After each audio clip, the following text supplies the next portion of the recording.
una preguntita. Sí. Si Susi, no ¿cómo se me estás? ve muy... Buenos días. Sí. ¿Quién me saludó? Hola. Eh, Rodrigo soy.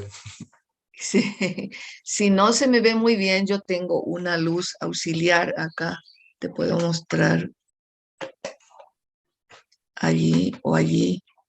Se me ve mejor, ¿verdad? Perfecto. Perfecto, Ya, sí, sí. Ahí se ve mucho ya, mejor. ya. Bien, ¿me escuchan claramente? ¿Me escuchan bien? Sí, sí. Sí, perfectamente, Rodri. Perfecto. Voy a dar inicio entonces al acto de apertura.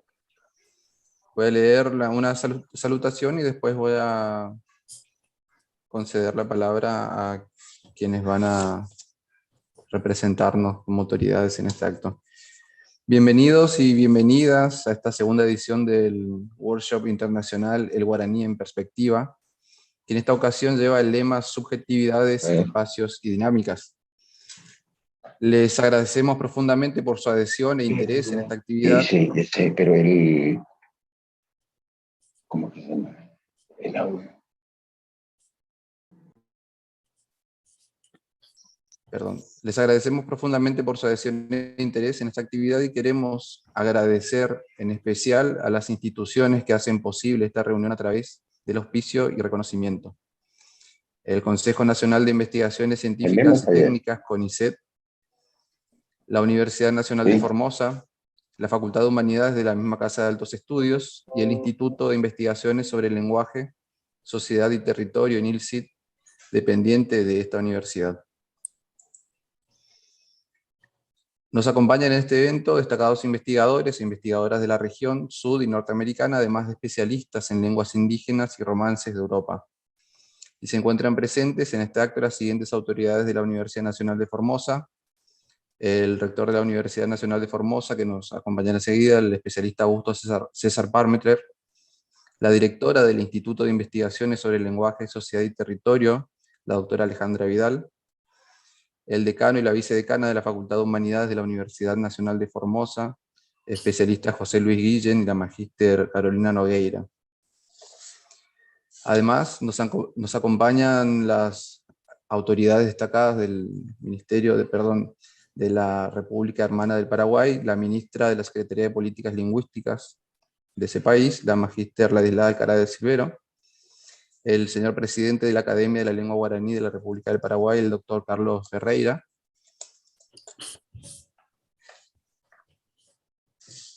bien, y otras autoridades presentes.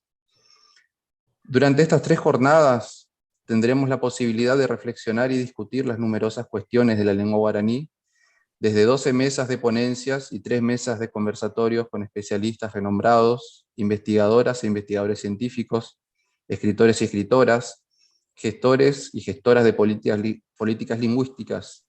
Asistiremos a conferencias plenarias sobre variados abordajes de la lengua y lo lingüístico, así como a la presentación de un libro en homenaje a Bartomeu Meliá, uno de los pensadores máximos del guaraní y de lo guaraní. Bien, a continuación, la directora del Instituto de Investigaciones sobre el Lenguaje, Sociedad y Territorio, la doctora Alejandra Vidal, nos dirigirá algunas palabras.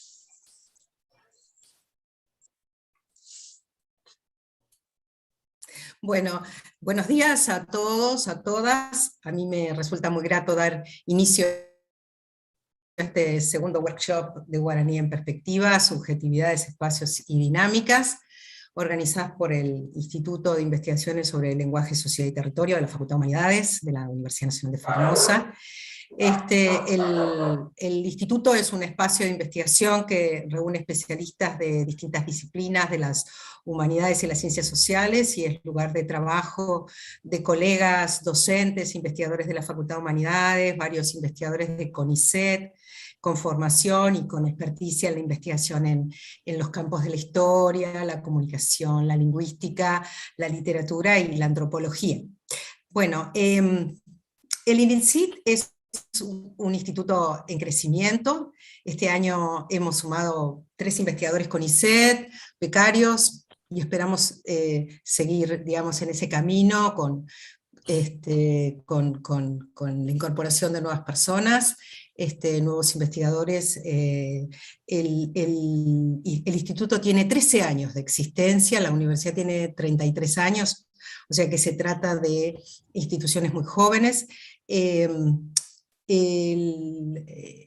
Quería decir también que este evento que nos convoca, que tiene que ver con la lengua guaraní, es una parte tan importante de la historia, digamos, de la provincia de Formosa, sobre todo del este, pero Formosa es una provincia que, además de tener toda esta cultura guaraní, tiene otras culturas, es multiétnica, la diversidad de pueblos, otros pueblos nativos y de pueblos inmigrantes, digamos, que están también presentes en la geografía de la provincia. Bueno, este es el segundo workshop, organizado también por el Instituto, el primero en el año 2018, el primer workshop del guaraní en perspectiva, y bueno, esta vez el programa de actividades es mucho más extenso, porque nuestra convocatoria llegó a un número mayor de especialistas, una cuestión que nos enorgullece y también nos motiva a seguir adelante. Quiero agradecer el auspicio de las instituciones, de la Universidad Nacional de Formosa, del CONICET, el Consejo Nacional de Investigaciones Científicas y Técnicas, por su apoyo. Mi agradecimiento también a todos y a todas las expositoras, expositores, por compartir su trabajo y por prestigiar este evento con su participación.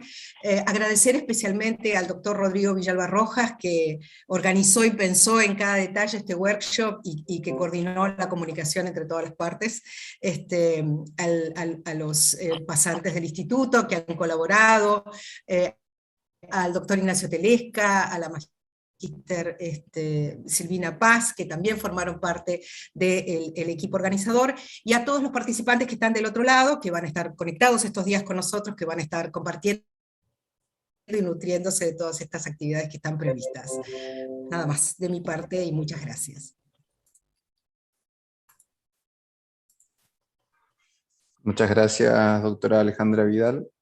Seguidamente, el decano de la Facultad de Humanidades de la Universidad Nacional de Formosa, especialista Luis Guillén, nos va a dirigir unas palabras.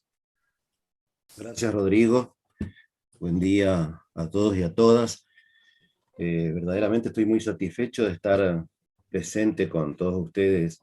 Yo sé del esfuerzo, del compromiso y del esmero que ponen los integrantes del Instituto de Lenguaje, Sociedad y Territorio, no solamente para producir en forma eficiente, sino para difundir la tarea que están realizando y por incorporar cada vez más a mayores investigadores a sus proyectos de investigación. Aprovecho también para saludar a los especialistas que hoy y los 2 días subsiguientes van a compartir con nosotros a través de sus ponencias, van a compartir sus conocimientos aún estando en la distancia. Quiero recalcar de que he tenido la oportunidad en 2018 de asistir al primer workshop que se celebró en el Paseo Costanero, precisamente en 2018, y tanto en aquel momento como hoy me parece que esta iniciativa debe perdurar en el tiempo porque nos involucra culturalmente, por lo menos a una gran parte de los que vivimos en esta franja territorial de la provincia de Formosa. O sea, el guaraní es algo que tiene mucho que ver con nuestras vivencias, que tiene mucho que ver con nuestra cultura. En ese sentido yo creo que esto no es una mera reproducción de conocimientos o exposición de los mismos, sino más bien recrear incluso vivencias propias de muchos de los habitantes de esta región. En definitiva, les agradezco la iniciativa y sepan de que la Facultad de Humanidades siempre estará comprometida con actividades académicas que tengan que ver con difundir lo nuestro, que tenga que ver con incorporar cada vez más a mayor cantidad de investigadores comprometidos con la disciplina de las ciencias sociales, las diferentes disciplinas, y sobre todas las cosas con la formación de nuestros recursos humanos y con la difusión del producto de esas investigaciones. Así que Alejandra, Ignacio, Rodrigo, Silvina, gracias por invitarme, y sepan de que cuentan con la universidad y con la facultad en particular, sobre todo ahora con que Carolina nos acompaña, para acompañar todo tipo de iniciativas y de proyectos que tengan que ver con lo que ustedes hacen. Muchas gracias a todos.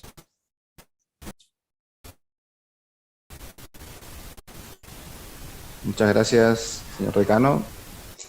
Este segundo workshop internacional del guaraní en perspectiva tiene como propósito generar un espacio de encuentro y diálogo entre los múltiples abordajes que se están realizando en diferentes partes del mundo y desde las más variadas disciplinas sobre el complejo fenómeno de la lengua guaraní, sus transformaciones en la historia, las variedades de guaraní que cohabitan o cohabitaron en la región y las sociedades que hablan o hablaron en esas variedades del guaraní, sus expresiones desde el arte, pero también desde la técnica y las tecnologías digitales, sus espacios de legitimación y de construcción, su entramado histórico con otras lenguas, como el castellano y el portugués, entre muchísimos otros aspectos.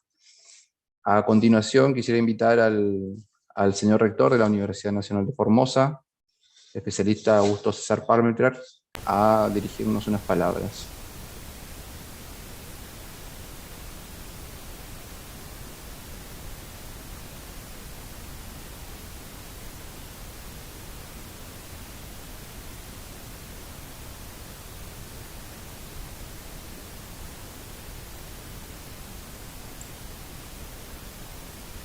Señor rector.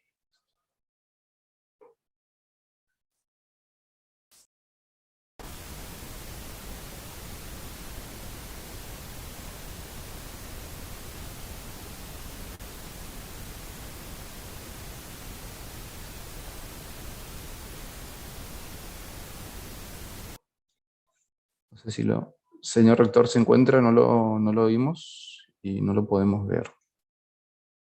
Recién lo veíamos.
Aparentemente están con una conexión muy inestable en la oficina, así que puede ser que esto es lo que está afectando la transmisión.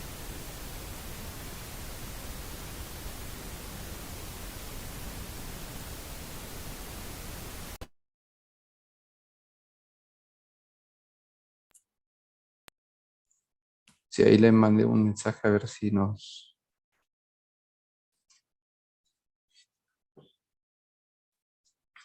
puede dar unas palabras.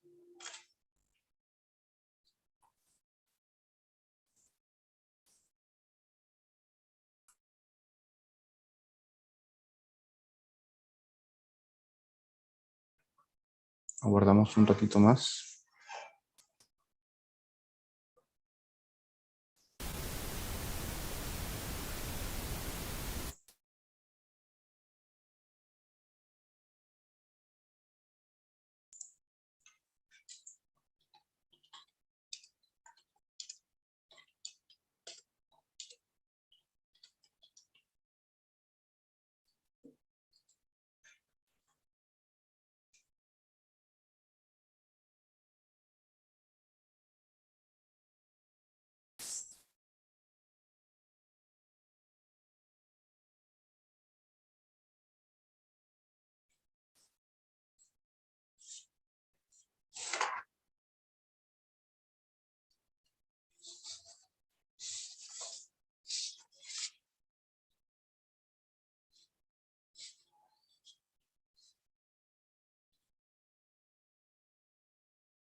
Bien, evidentemente ha tenido unos problemas de conexión. Me hubiese gustado contar con la palabra del rector como autoridad máxima. Él siempre nos acompaña en este tipo de actividades. A ver si...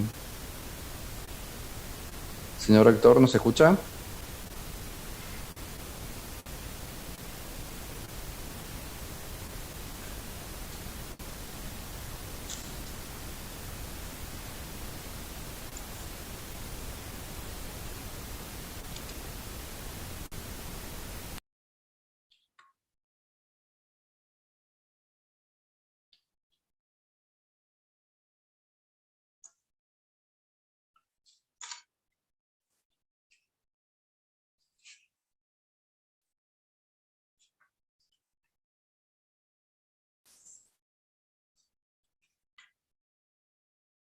Mientras tanto, puedo observar que se nos unió el señor cónsul de primera, que está a cargo actualmente del Consulado de la República del Paraguay en Formosa, el señor Gustavo Irala. Bienvenido.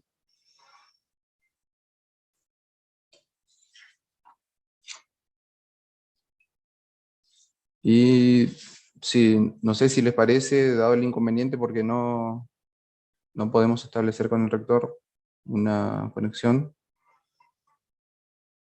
puedo invitar a la señora Ladilá Alcaraz, la señora ministra de la Secretaría de Políticas Lingüísticas del Paraguay, que es un honor tenerla presente en este acto. Si le gustaría dirigirnos algunas palabras respecto de la actividad, incluso que va a estar más adelante en una de las jornadas.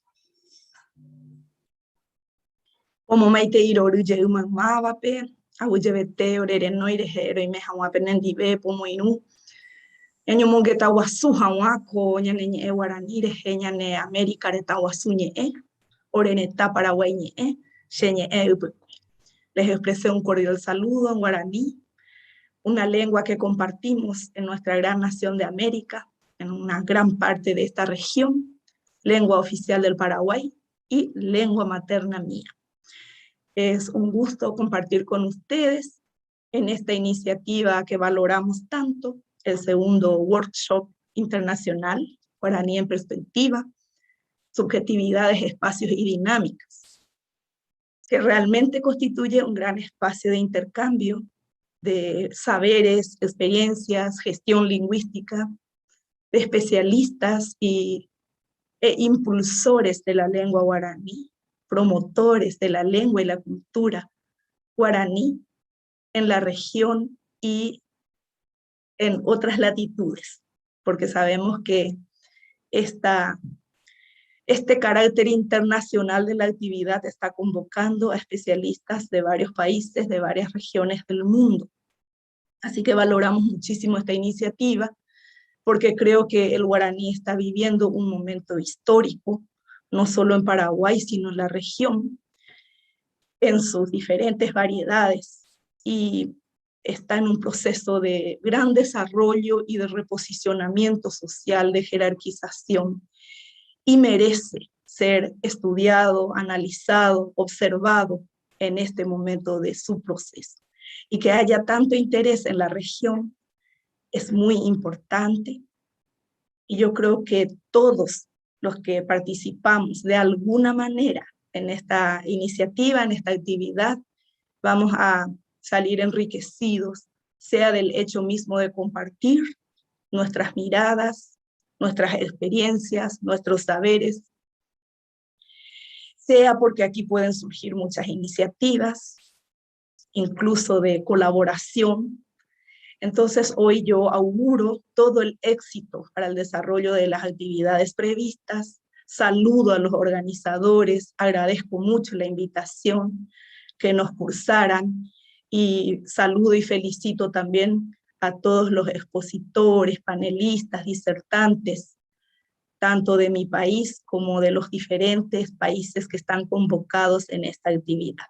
Y ante esto se ponen baiteco, ante envía por fuera, oñembo guapiwa de cuecuatiares, oñembo japeva, japeisha, ñaneñe guaraní, taimbaretebeco en reire, ñanere tangüera, América Guapi. Deseo todos los éxitos y que nuestro guaraní compartido, una lengua compartida, se fortalezca cada día más en nuestros países de la región. TPM, muchas gracias.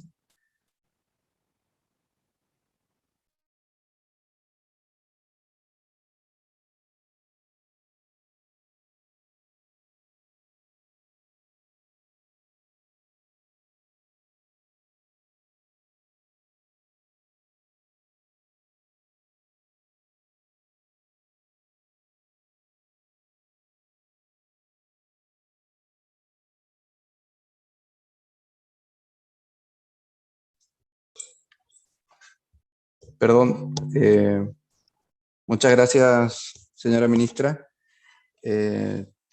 Sobre lo que estaba diciendo, algo que vamos a poder observar justamente en este evento es justamente cómo el guaraní fue proliferando no solamente en una situación geográfica, sino a través de todo lo tecnológico, de cómo los medios digitales permitieron que atravesase mucho más allá de las fronteras y las diversas prácticas de todo tipo en relación con la lengua. Bien, de esta manera, no sé si el rector ya pidió disculpas porque no podía conectarse, tuvo problemas de conectividad. Estamos teniendo, casualmente hoy, tenemos algunos problemas de conectividad. Me acaba de llamar el señor cónsul también pidiéndome disculpas porque se le desconectaba la llamada, la sesión. Entonces, bueno, de esta manera queremos dar finalización a este sencillo acto. Queremos también dejar por inaugurado este segundo workshop internacional Guaraní en Perspectiva, y bueno, los invitamos a seguir. A continuación tenemos una mesa de conversatorio entre dos grandes figuras de la historia de la literatura en guaraní, la señora Susi Delgado y el señor Feliciano Costas, eminencia, personas que personalmente admiro mucho en todo lo que es su trabajo literario artístico, y especialmente en sus gestiones con la lengua y hacer que se difunda más allá de los mercados editoriales. Entonces, ese conversatorio va a estar a cargo de Javier Riveros y es la primera actividad que tendremos en el workshop. Lo vamos a seguir en esta misma sesión, así que los invito, si quieren quedarse, vamos a hacer algunas pruebas de técnicas de sonido, de conectividad. Esperemos que nos ayude un poco la conexión y comenzamos. Javier Viveros. Presente, presente. Maite dicho amigo. Patecopio. Borante. ¿Estás listo? Sí, sí, sí. Completamente listo. Los coparticipantes, veo que está Susi, Feliciano. Sí, hace rato ya se conectaron. Ahí lo vi a el doctor Telesca. Ahí lo veo a Carlitos Castells también. Saludos, muchachos. Cuando quieran iniciar, les doy luz verde. Yo me muteo y queda todo bajo tu responsabilidad. Dale, dale. Bueno, Susi y Feliciano. Sí, Ignacio. No, saludarlos a ustedes también, Javier, Susi, Feliciano. Un gusto y un placer que podamos compartir estos espacios. También está Mario ahí. Es decir, son esos sueños que uno quiere siempre tener, estas posibilidades, ¿no? Así que mil gracias, Bill, por todo. Y éxitos. Gracias por la invitación. Un gusto realmente. Susi y Feliciano, si están listos, damos Sí, señor. inicio. Sí, señor. Listo, Bueno, listo. Bueno, arranquemos entonces. Bien, Sí. Antes de iniciar, ¿les parece a los presentes si apagamos las cámaras como para que los expositores queden en foco y quienes están siguiendo la transmisión puedan ver las caras de los expositores nomás? Qué malo que es.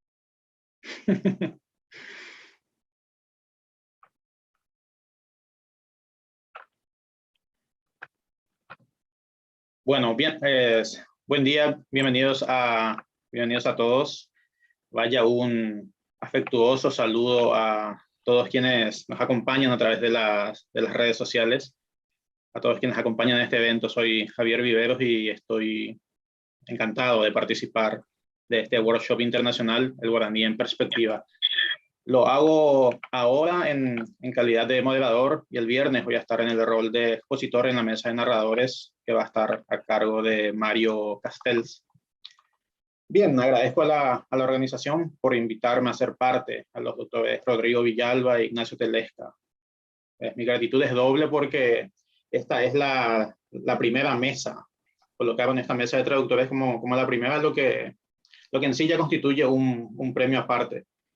Bueno, y todo esto se amalgama con el honor de poder compartir esta mesa con quienes son, a mi juicio, los dos mayores poetas vivos que tiene en Paraguay la lengua guaraní.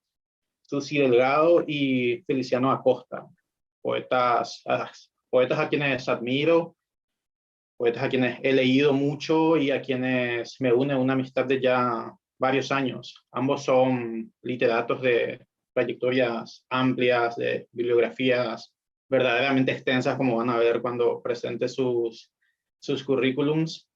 Y los dos, a pesar de que incursionaban en otros géneros, los dos son esencialmente poetas y son en paralelo traductores. Así que Feliciano, Susi, estoy muy feliz de compartir con ustedes esta mesa. Bienvenidos. Muchas gracias y muchísimas gracias a la Universidad Nacional de Formosa y a las instituciones que participan en la organización de este workshop. Shemaite Iroru o Pavabepe, Shepoyopu, Rowero Jorge Trei, Cotembiapo, Pemoñepinua Peinaco Pujarebepe, Toho Poraite, Tohuata Poraite, Jatopa Poraite. Hetamba eres ñañe etañaina coape. Así que aguyevete o pavabepe y me siento muy, muy honrada de participar en esta primera actividad con el compañero poeta queridísimo Feliciano Acosta y también con la moderación de otro amigo entrañable Javier Viveros. Estoy muy feliz de estar esta mañana con ustedes. Maite o Pavabepe, honrado de participar en este evento tan importante para nuestras naciones. Hoy hay tres metas abuela penendive, copujarebepe, ñaño mungueta mijanwa, baisa pa ojojina ko a ñe asao yeyapoa, ñe potireje. Abuyebeteja, ñaño gendumina, copujarebepe. Muchas gracias a todos. Auguro un éxito para este evento tan importante que se va a extender por muchos días. Como Maite Iroru y Pajape. Abuye Feliciano, abuye Susi. Ahora voy a pasar a leer los currículums, la currícula de ambos y luego vamos a dar inicio a nuestra mesa, nuestra charla que tiene un tema verdaderamente apasionante. Bien, Feliciano Acosta Alcaraz nació en Concepción en 1943. Es docente, poeta y narrador bilingüe guaraní-castellano. Es licenciado en lengua guaraní y produjo textos de lengua y literatura guaraní para todos los niveles de la educación en el Paraguay. También ha sido recopilador de cuentos populares. Ha escrito más de 30 obras literarias, algunas traducidas al castellano, inglés, francés y portugués. Sus obras figuran en varias antologías nacionales y extranjeras. Fue presidente de la Sociedad de Escritores del Paraguay, es socio del Pen Club del Paraguay y fue uno de los cofundadores del Club de Libros Paraguay. Fue director de la revista bilingüe de cultura Ñemitún. Actualmente ejerce la vicepresidencia de la Academia de la Lengua Guaraní, de la que es miembro de número. Feliciano ha recibido reconocimientos del Ministerio de Educación, de la revista Cartelera, de la Asociación de Bibliotecarios del Paraguay, del Colegio Monseñor Lasaña, de la Secretaría de Políticas Lingüísticas, entre varias otras instituciones. En el 2014, su obra Mandu Aroba fue galardonada con el Premio de Literatura Roque Gaona. Este año, Feliciano Acosta fue declarado Maestro del Arte en Literatura por el Centro Cultural de la República, El Cabildo. Es muy extensa la bibliografía de Feliciano, pero no puedo dejar de citar estos títulos.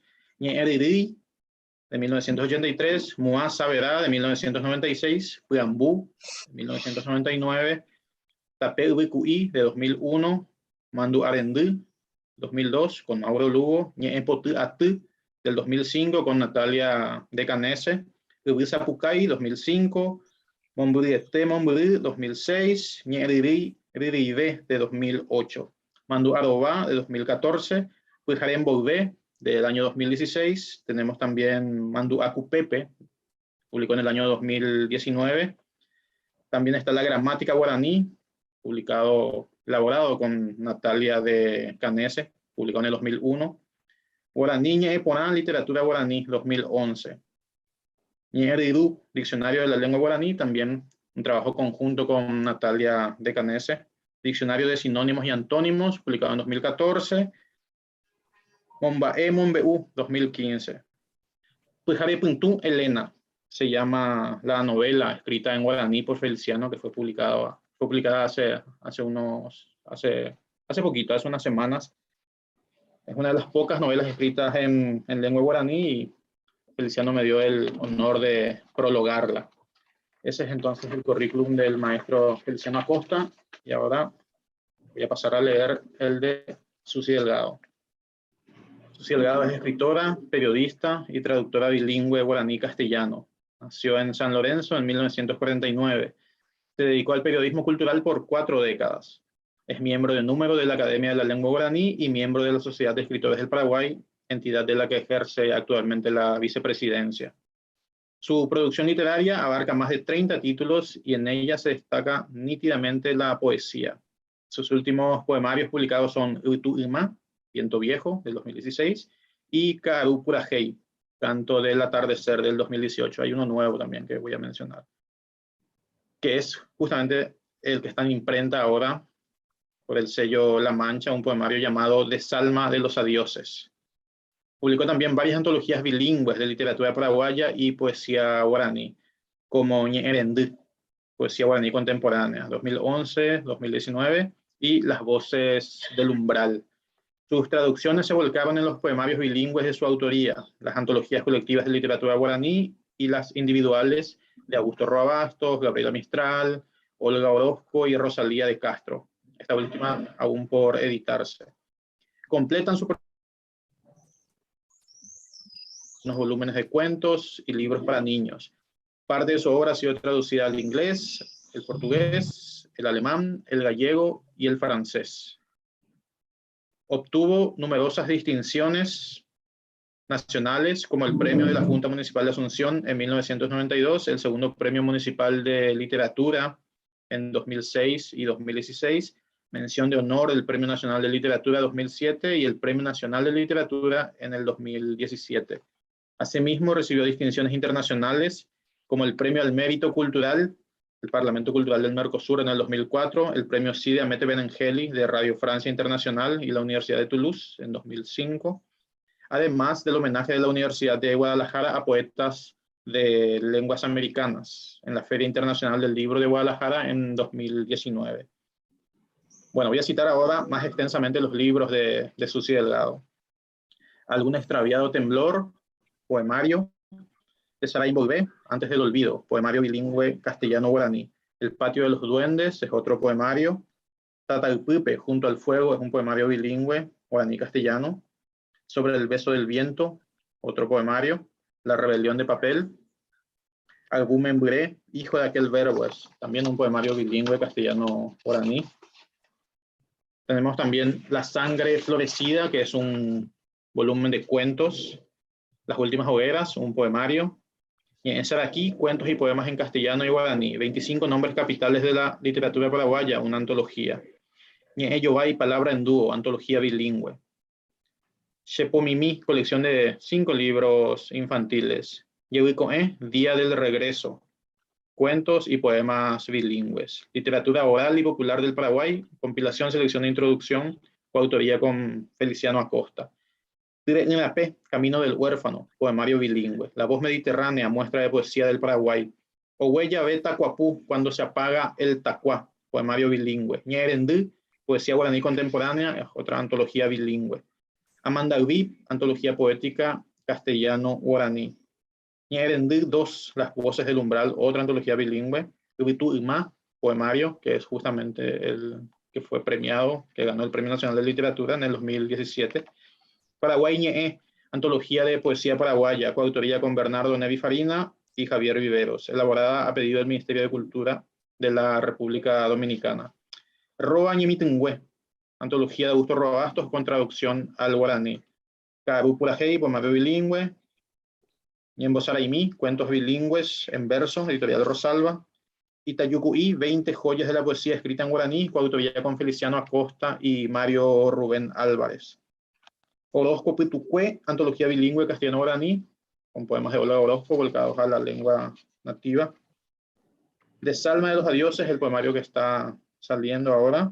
En una baldosa, Purenda Peteime, un poemario de Javier Viveros, con traducciones de Susi Delgado. Rosalía Ñe Porabo Puré, que es la selección de poemas de Rosalía de Castro en traducción al guaraní por Susi Delgado, un poemario que se encuentra todavía inédito, pero que esperamos ver publicado muy pronto. Bien, como podemos ver, hay trayectoria como para exportar. La traducción de poesía, una misión imposible, es el título que nos convoca a esta mesa. Si ya la traducción es una misión complicada y llena de escollos, repleta de escollos, la traducción de poesía se muestra como casi imposible, puesto que el género poético es el más exigente entre los géneros de la literatura. Y digo esto porque la poesía, el género poético, tiene esa capacidad de empujar el lenguaje hasta sus mismos bordes. E incluso puede mover los hitos más adelante, ensanchando así estos territorios, conquistando nuevos territorios para el lenguaje y forzando, digamos, nuevas cartografías. Y recordemos esta famosa frase de Jacobson, de Roman Jacobson, que dice: sea cual sea el alcance de su imperio, la poesía es, por definición, intraducible. Únicamente cabe la transposición creadora. Rotundo el ruso. Pasa que en la poesía la función estética de la lengua es la dominante, esta función poética del lenguaje de Jacobson, justamente. Recuerdo que en el libro Las vasijas quebradas del maestro Andrés Claro, hay una cita a Robert Bly, quien dice: ¿qué sucede al traducir un poema? Encontraremos principalmente dificultades. Y sí, ciertamente dificultades, y muchas. Esas dificultades tienen que ver con las diferencias de sintaxis y la morfología de estas dos lenguas que entran en juego. Tiene que ver con sus incompatibilidades léxicas. Además, en la poesía, las palabras suelen trascender el sentido llano, ese significado en primer grado, digamos. Suelen trascender ese significado para cargarse de efectos musicales como la rima, la métrica, la literación, la consonancia. Esa eufonía, pueden llegar a tener eufonía, ese concierto que se logra con la elección apropiada de los vocablos. Y también se carga de efectos imagísticos y contextuales, esta famosa triada de Ezra Pound, que habla de la melopoeia, que tiene que ver con la música, la logopoeia y la fanopoeia. También es muy conocido el pensamiento de Robert Frost, que dice que la poesía es aquello que se pierde en la traducción. Pero bueno, a pesar de esa intraducibilidad esencial de la que habla Jacobson y de las miserias y los esplendores de la tarea, se traduce. Es algo que se hace y se traduce bastante poesía. todos leímos nuestro Shakespeare, nuestro Mallarmé, nuestro Byron, sin hablar necesariamente inglés, francés o ruso. Bien, sabemos que cada lengua constituye una forma de mirar el mundo, una manera de interpretarlo. Cada palabra tiene una significación peculiar. Unas son arbitrarias, otras son connotativas. Sabemos también que la cultura es el lenguaje, que el lenguaje es la cultura, que hay una fusión allí, que cada lengua es un mundo o más bien una manera de interpretar la realidad, de entenderla y descifrarla. Y la poesía es el fruto más delicado de la literatura. Tenemos entonces que este trabajo con la poesía es el que plantea mayores dificultades para los traductores. Para Schleiermacher, Friedrich Schleiermacher, en lo que tiene que ver con la traducción, había solamente dos posibilidades. Y voy a leer aquí porque es un poquito largo. Dice Schleiermacher, ahora bien, el auténtico traductor que pretende conducir a su verdadero encuentro a estas dos personas totalmente separadas, que son el autor del original y su propio lector, y pretender proporcionarle a este último, sin forzarle, por otra parte, a salir del ámbito de su lengua materna, una comprensión y un disfrute lo más correctos y completos posible del primero. ¿Qué camino debe seguir para lograrlo? A mi juicio, solo hay dos. O bien el traductor deja al escritor lo más tranquilo posible y hace que el lector se acerque a él, o deja lo más tranquilo posible al lector y hace que el autor se acerque a él. Tan completamente diferentes entre sí son ambos, que en cualquier caso hay que seguir uno de los dos caminos con el mayor rigor posible, pues de lo contrario cualquier mezcla daría necesariamente un resultado muy dudoso y sería de temer que el lector y escritor no lleguen a encontrarse nunca. Eso es lo que escribió Schleiermacher en su famoso texto sobre los diferentes métodos de traducir. Bueno, y de traducción y de poesía vamos a hablar con ustedes, Susi y Feliciano. Llegado ya es el momento de escucharlos a ustedes, leer unos textos que van a servir como disparadores de nuestra conversación posterior. Feliciano se autotradujo, tradujo también un libro de Nila López y el trabajo de otros autores. Feliciano, sé que preparaste una suerte de síntesis histórica de la traducción en Paraguay. Te vamos a escuchar ahora. Maestro, cuando estés listo, adelante. Sí.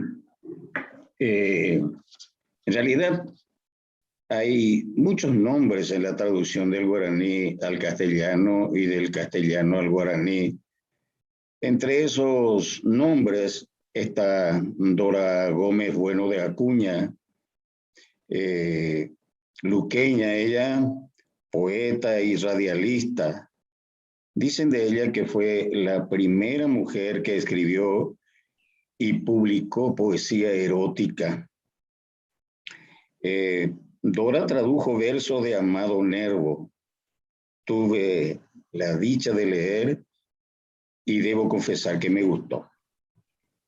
Otro traductor de poemas, sobre todo de versos musicalizados, es Antonio Ortiz Mayans. Sus trabajos se encuentran en Poesía Paraguaya de ayer y hoy de Teresa Méndez Fey. Don Félix de Guarania, gran poeta bilingüe, guaraní-español, tradujo versos sencillos de Martí y la poesía gauchesca de José Hernández, Martín Fierro. Este fue su mayor y mejor trabajo. Lino Trinidad Sanabria es traductor de poesía. Sus traducciones se encuentran en el libro de Teresa Méndez Fey también.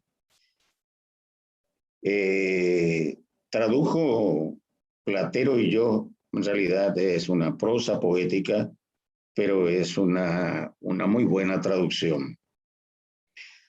Susi Delgado es la más prolífica en traducción. Se autotradujo la mayoría de sus obras, pasó al guaraní los más difíciles poemas de Olga Orozco, y de guaraní al castellano los versos de Augusto Roabasto, Gabriela Mistral, trabajos en antologías y otras. Tadeo Zarratea también tradujo un par de poemas de Pablo Neruda y algunos versos de Gregorio Gómez Centurión. Mario Rubén Álvarez tradujo varios poemas musicalizados. También se autotradujo, generalmente para las publicaciones de sus versos en antologías. Tiene traducciones en Itayucuí también. Mauro Lugo también se autotraduce. Para viajar a Buenos Aires, a la Feria de Libros, tuvo que pasar al castellano su poemario Anguecoy. Carlos Villagra Marsal, estupendo poeta, tradujo el libro Itaja Eñoso de Miguel Ángel Mesa, y con Rubén Vareiro Saguer, otro grandísimo poeta, vertieron al castellano los poemas del guaraní, de destacados poetas de nuestra lengua nativa. Un trabajo digno y de gran valor. Miguel Ángel Mesa también tradujo al castellano Aramí Burucuyá. No quiero olvidar de los extranjeros, Walt Linsting, alemán, y Tracy Lewis, americano, que prácticamente se dedicaron a traducir poemas del guaraní al castellano. Y bueno, ese es un poco un panorama rápido, ligero, de lo que yo pude ver entre los que trabajan en la traducción de la poesía.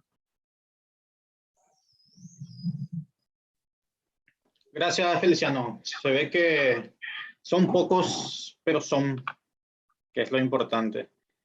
Bien, Susi Delgado tiene mucho, realmente mucho para decirnos sobre la traducción poética, ya que le cupo traducir a autores, grandes autores, como Gabriela Mistral, Roa Bastos y Olga Orozco.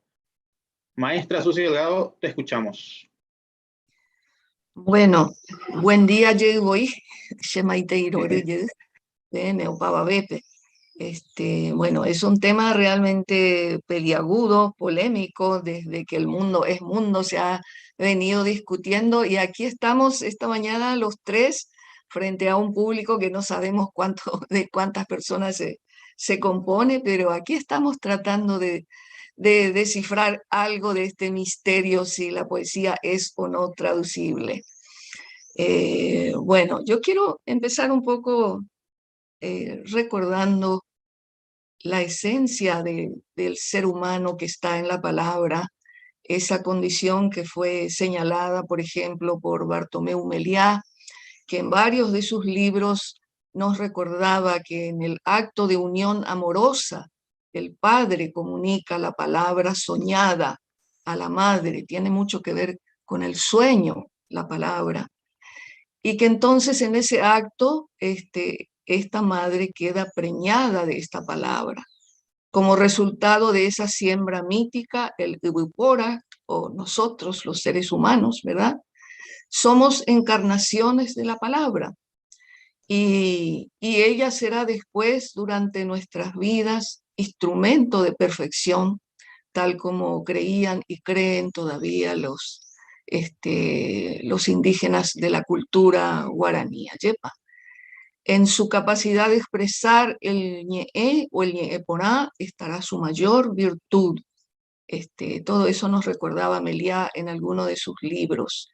Y yo me pregunto, hilando un poco este sentido esencial de la palabra, si en esa encarnación que se hace con el ser humano está tal vez la primera traducción que realiza este ser humano, y cómo ha llegado a nuestros días ese valor tan especial de la palabra, y cómo se habrán resuelto las posteriores traducciones que tuvo que hacer con una materia tan delicada y tan misteriosa.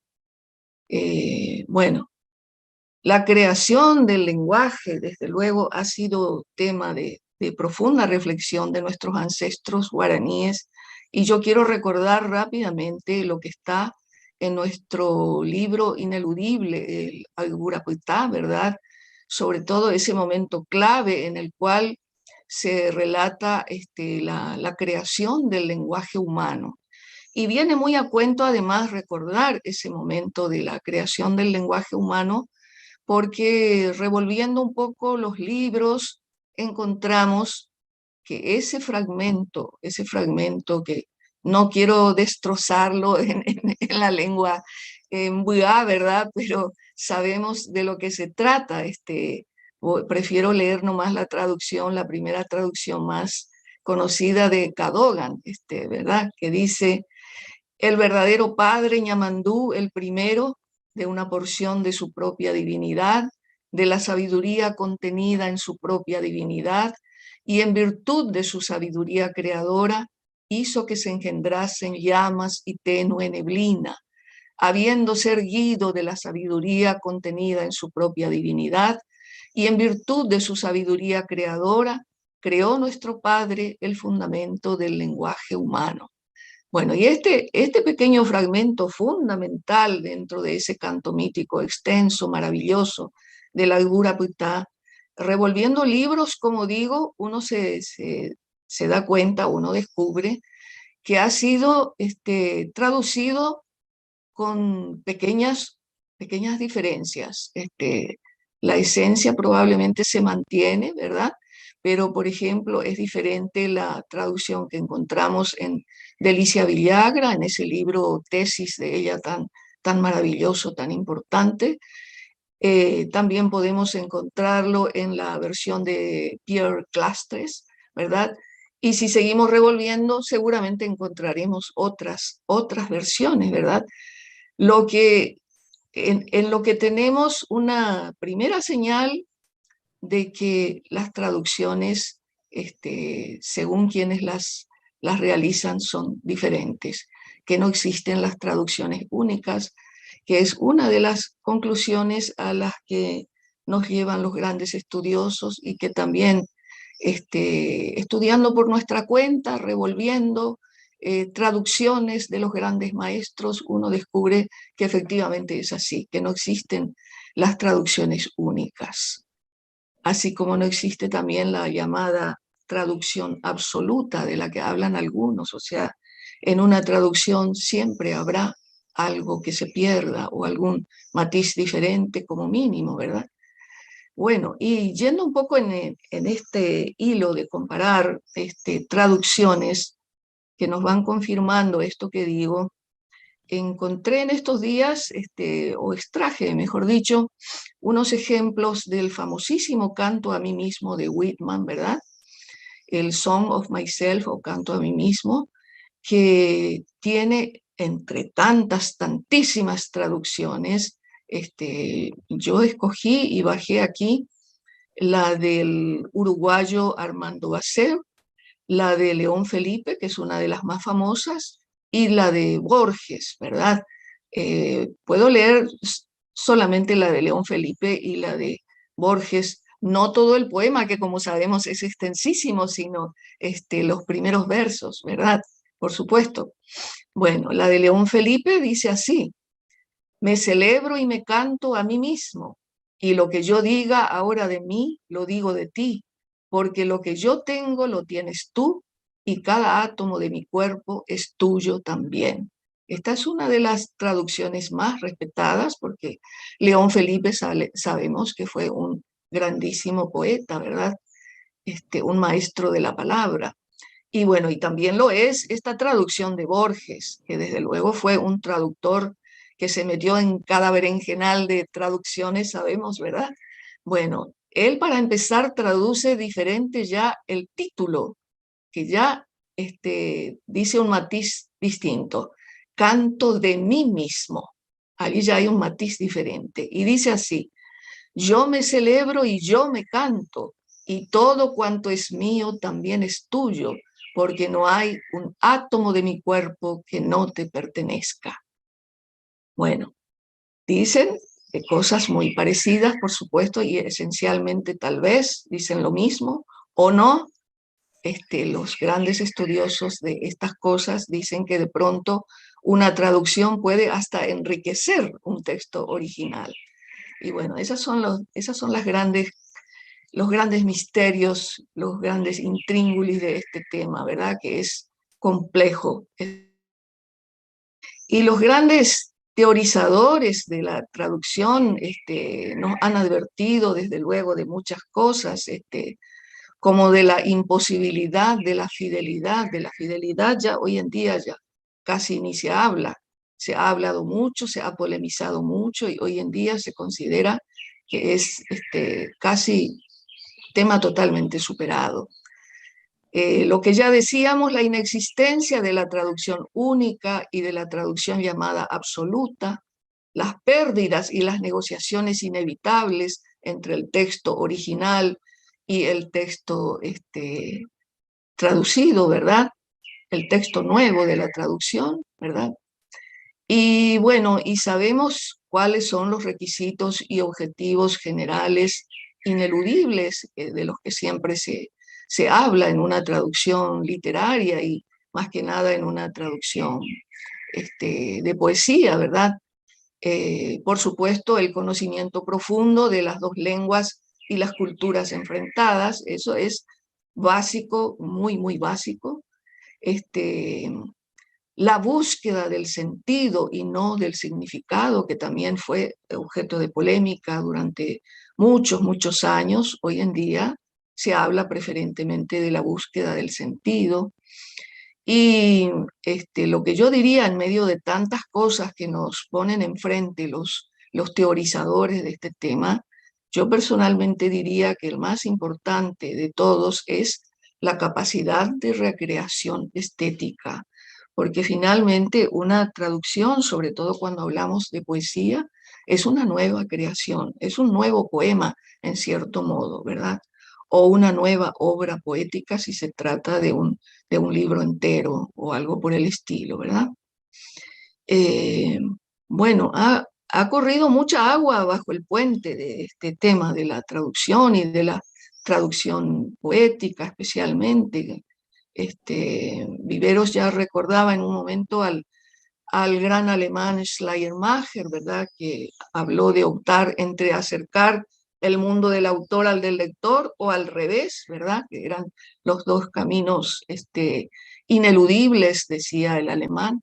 Bueno, los alemanes fueron todos importantísimos para alertarnos de muchas cosas, como Benjamin, que hablaba del germen del original que puede crecer y madurar, decía él, con una traducción. Es lo que decíamos un poco recién, que de pronto hay quienes consideran que una traducción puede llegar a enriquecer si el traductor es realmente talentoso con el manejo de la palabra, puede llegar a enriquecer el sentido o los sentidos originales de la obra de partida, ¿verdad? Están los que han negado totalmente la posibilidad, o por lo menos con una postura muy firme, han negado la posibilidad de traducir la poesía, como los norteamericanos Frost y Brodsky, ¿verdad? En fin, hay mucha gente que se puede mencionar en esta búsqueda de maestros que nos alerten, que nos vayan enseñando el camino. Es ineludible el francés Derrida, que habló de la deconstrucción y habló también de la imposibilidad, pero en un sentido relativizante, porque finalmente él habla también de la necesidad de la traducción. Él mencionaba que la legibilidad total, completa de una obra es muy difícil, pero señalaba la necesidad finalmente de la traducción.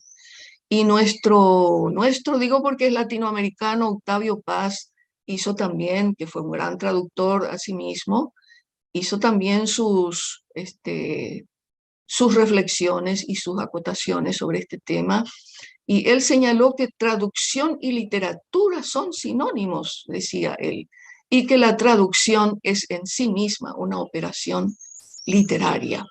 Bueno, por mencionar rápidamente algunos ineludibles, ¿verdad? Y quiero más que nada centrarme en desmenuzar un poquito a esa yo imita penendive y catupa añetela yayapola ñe en boasa guaraní wi castellano peja castellano wi guaranime catupa añetea que la shaje shamiva serembiapope ajabo a esa camita pm. Bueno, algunos de los desafíos importantes, porque este tema sabemos que da para un encuentro completo de estos que hace la Universidad Nacional de Formosa, ¿verdad? Pero bueno, yo trataré de señalar los que he visto como más importantes en mi modesto trabajo, ¿verdad? Las cosas más visibles, evidentemente, son que se trata de dos universos culturales diferentes.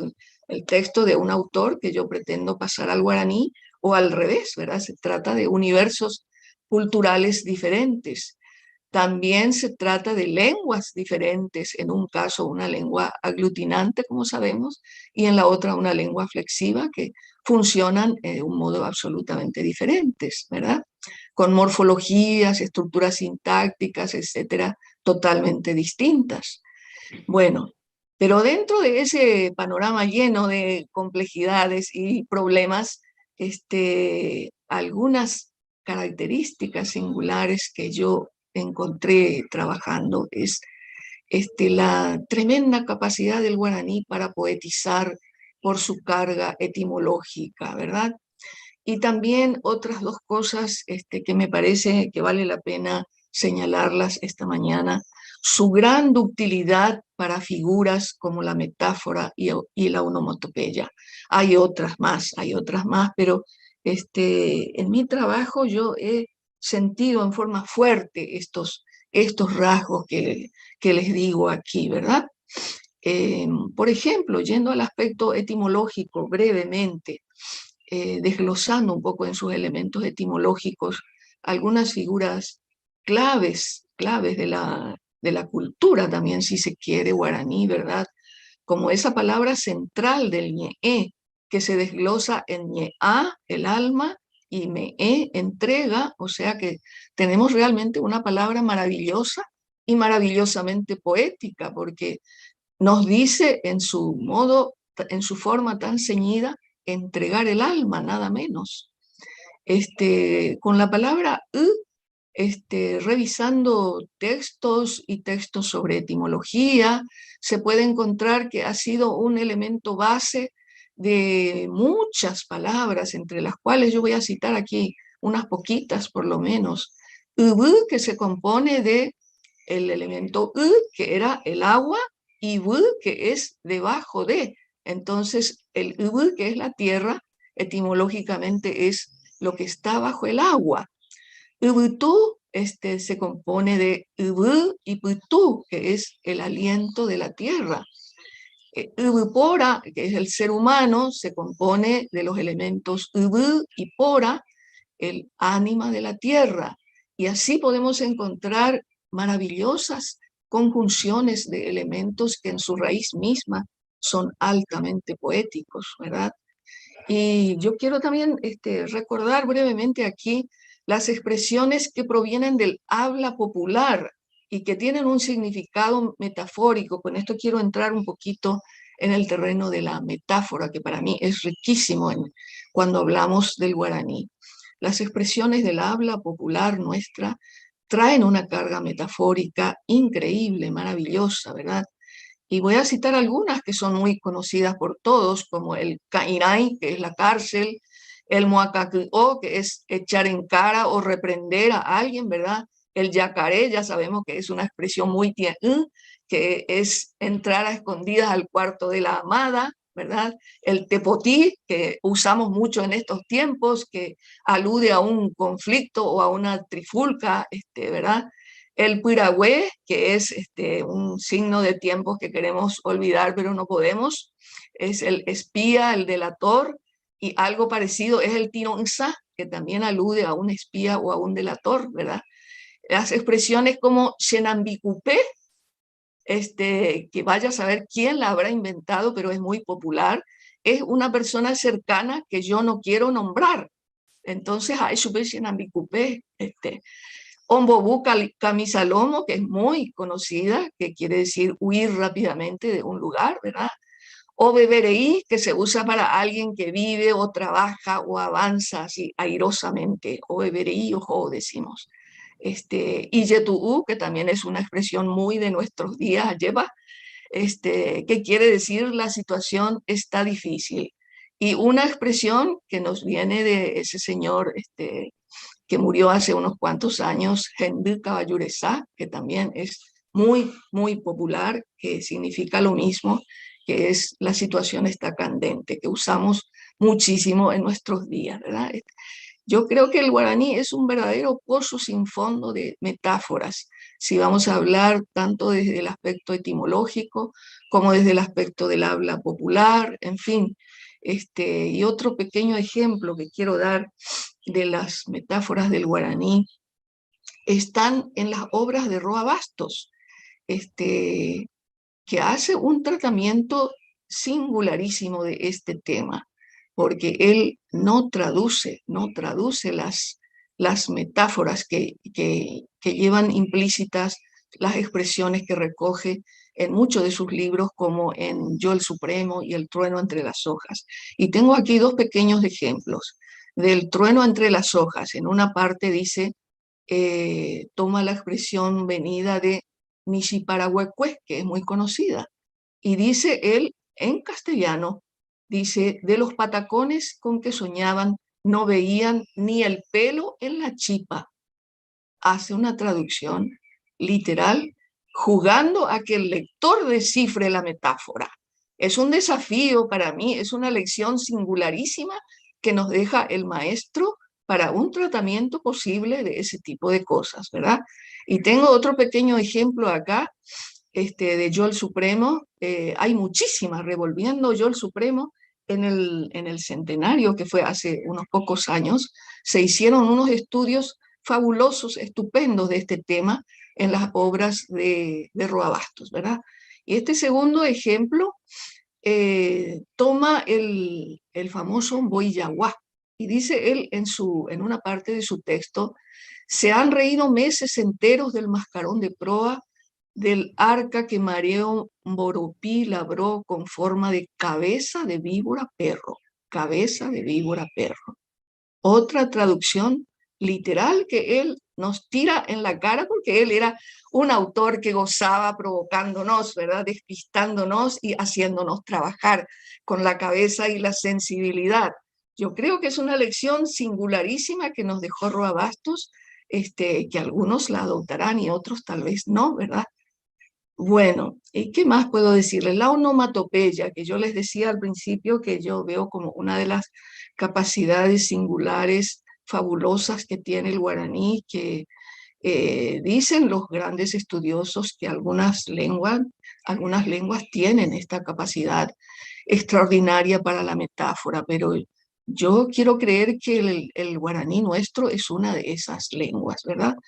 Y traigo un ejemplito tomado de un libro mío, un pequeño fragmento de mi libro Agbumen Buiré, en donde yo decía en una parte, va en gururú, va e sururú, va e sororó, va e chororó, va e charará, va e puambú, va e wililí, va e wiridí, va e guarará, va e cononó, va e sununú, agbu.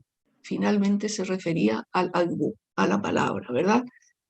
Al agbu en sentido original de nuestros ancestros.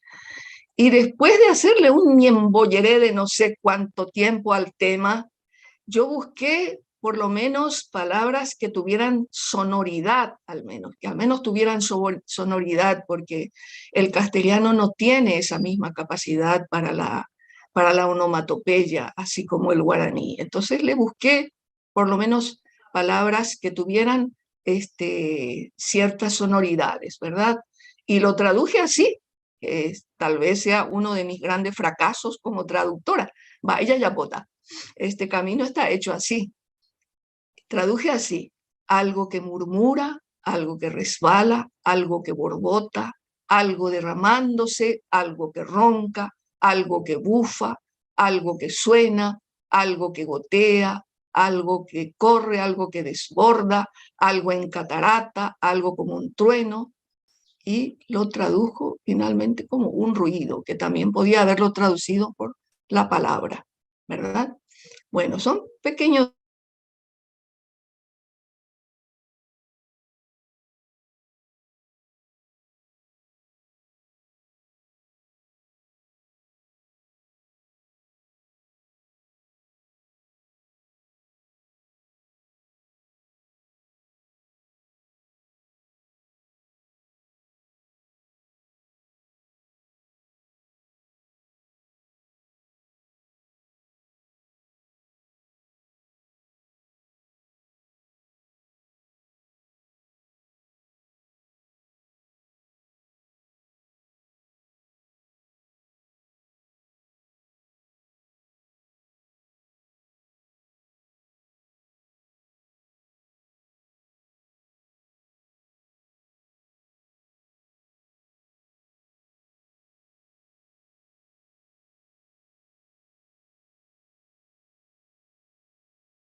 Hola. Sí, Se hubo quedó un todo, problemita. Sí, sí, se quedó todo ¿escuchan ahora? congelado. Sí, Ya, ahora me escuchan. podemos redondear, Susi, que ya se nos está yendo el tiempo Ah, ya estamos para que llegando al podamos final. conversar. No, Ah, ya. tenemos 40 minutos, pero para que podamos conversar, entonces sí puedes darle Bueno, no, un apuá, no, no es, bueno, si quieren puedo decir mis reflexiones finales, pero eso podemos decirlo al final después, en la Sí, charla. después, sí, sin Bueno, no problema. es largo este texto, que se titula Vivir es traducir, traducir es vivir. Desde el primer bajido traducimos, armados de un misterioso diccionario que late en las aguas antiguas de nuestros genes. Si no hubiéramos tenido ese libro maravilloso que nos legaron nuestros primeros, lejanísimos abuelos, no hubiéramos podido balbucear con nuestra madre las primeras sílabas de esa rica, imprevisible aventura de comunicarnos con otros seres humanos. Y a medida que nuestros pies nos permiten ir explorando el mundo complejo que se abre ante nosotros, crecemos en esa aventura imprevisible de interpretar y traducir las cosas y sucesos de la vida. Tal vez de nuestra mayor capacidad para esta inexcusable tarea, que adquiere la misma importancia que respirar, depende nuestra convivencia más o menos feliz con nuestros semejantes. Los más talentosos, los dotados por otro gen antiguo y misterioso, el que permite enfrentar y zambullirse en las aguas procelosas de la vida humana sin anteojeras, son tal vez quienes lo consiguen en alguna medida. Y los yehuacaba tenondé por angüeí, como señalaban los sabios guaraníes, llevarán este acto humano esencial a las alturas maravillosas del arte. Los demás somos y seremos eternas criaturas balbuceantes en esa tarea interminable de descifrar y utilizar el antiguo y misterioso libro que nos viene de la noche de los tiempos. Katú pe o esa pe seba hape mi por haisha oñeja akane o ume o esa yo o jobo cuaranducapu puku do güey bañane angaruape ñe eye hasape ñe eñe moambue ñe eye puso ñe emoingove upeba ubipora ñe moingove ubipora rembiapu. Eso es lo que tenía preparado para ustedes. Muchísimas gracias, Susi. Verdaderamente es luminosa tu intervención. Bien, vamos a pasar ahora al interrogatorio traductológico.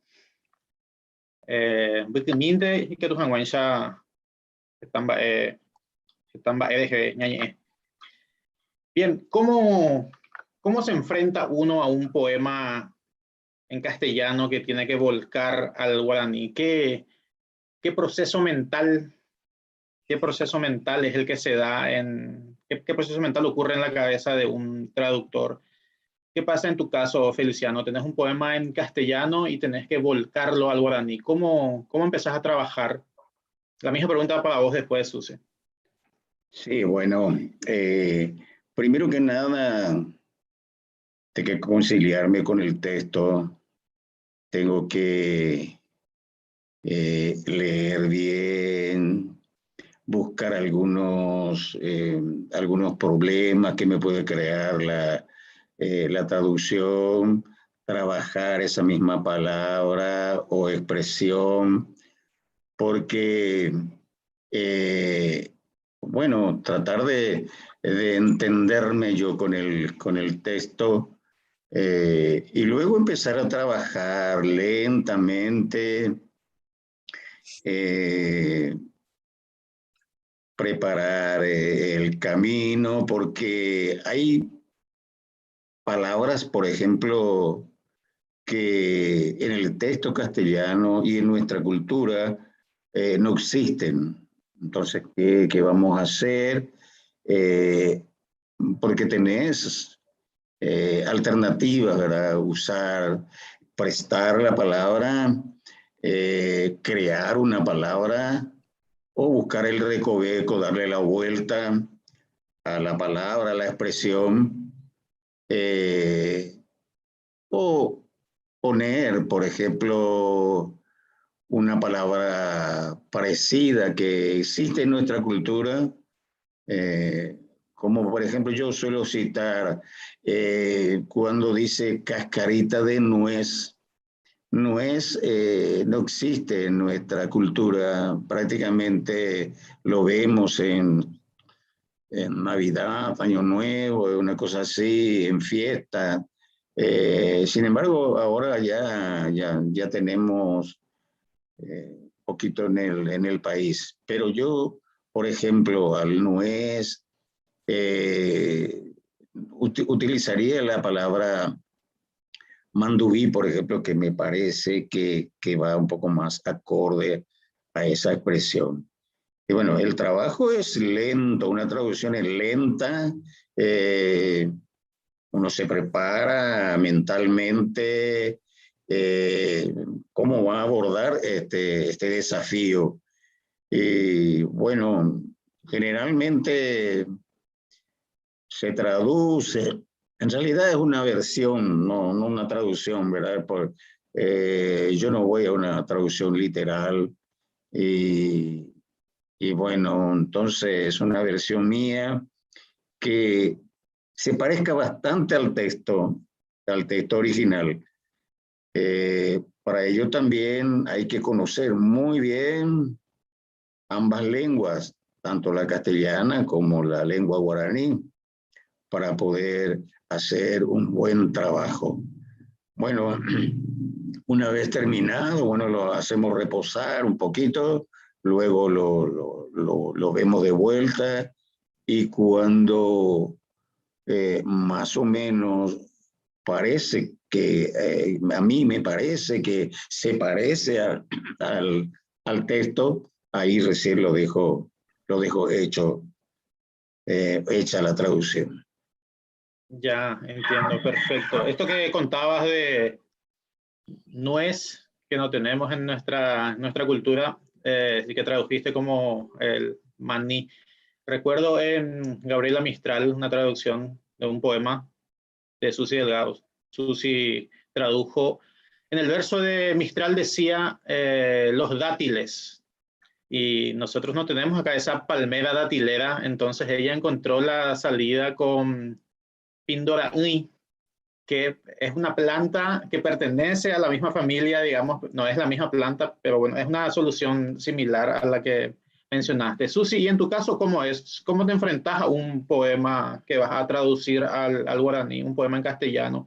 ¿Qué proceso mental, cómo haces eso? Y bueno, yo creo que ahí entra lo mental, lo sensible, y que es una pelea fuerte y viva con el texto original, ¿verdad? Pero a la gente que nos gusta este asunto, en fin, yo creo que lo hago en una forma muy similar a Feliciano, ¿verdad? Antes que nada, uno trata de aprender profundamente el texto que quiere traducir, el texto y su contexto, todo lo que arrastra detrás, ¿verdad? Tratar de saber un poco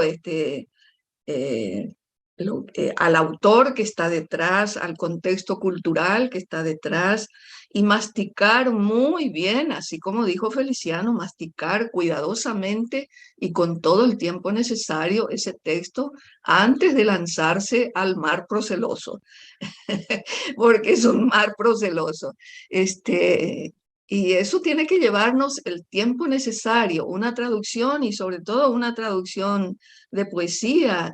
Yo creo que no se puede hacer en forma rápida, de ninguna manera, porque la poesía sabemos que tiene muchas lecturas, muchos pliegues, muchos matices, y que además eso es un texto vivo que se sigue enriqueciendo, dicen los estudiosos.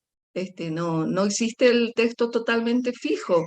O sea que yo tengo que tener un cuidado tremendo al manipular, porque es una manipulación del texto original, ¿verdad? Según el concepto, según la postura que uno tenga del trabajo de traducción. Mi postura es muy similar a la de Feliciano, porque yo pretendo acercarme todo lo posible al sentido del texto original, ¿verdad?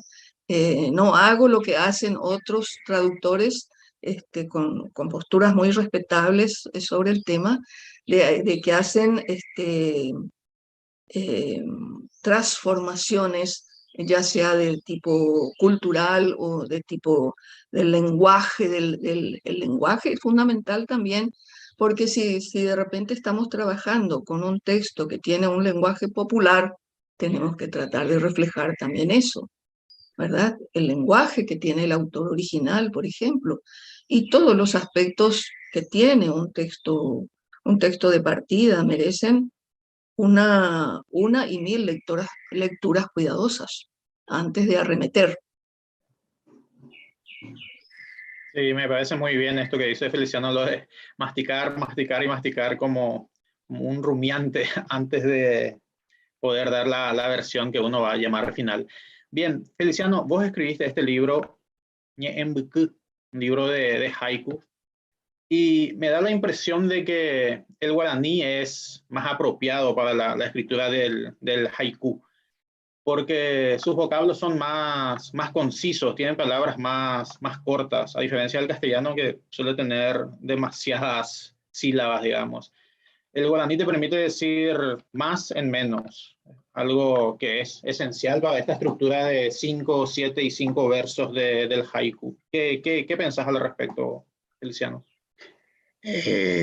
Nada es fácil en la creación, ni el lenguaje. En el guaraní también tiene sus dificultades porque no tiene muchos sinónimos. Entonces, una expresión a veces lo que podés hacer en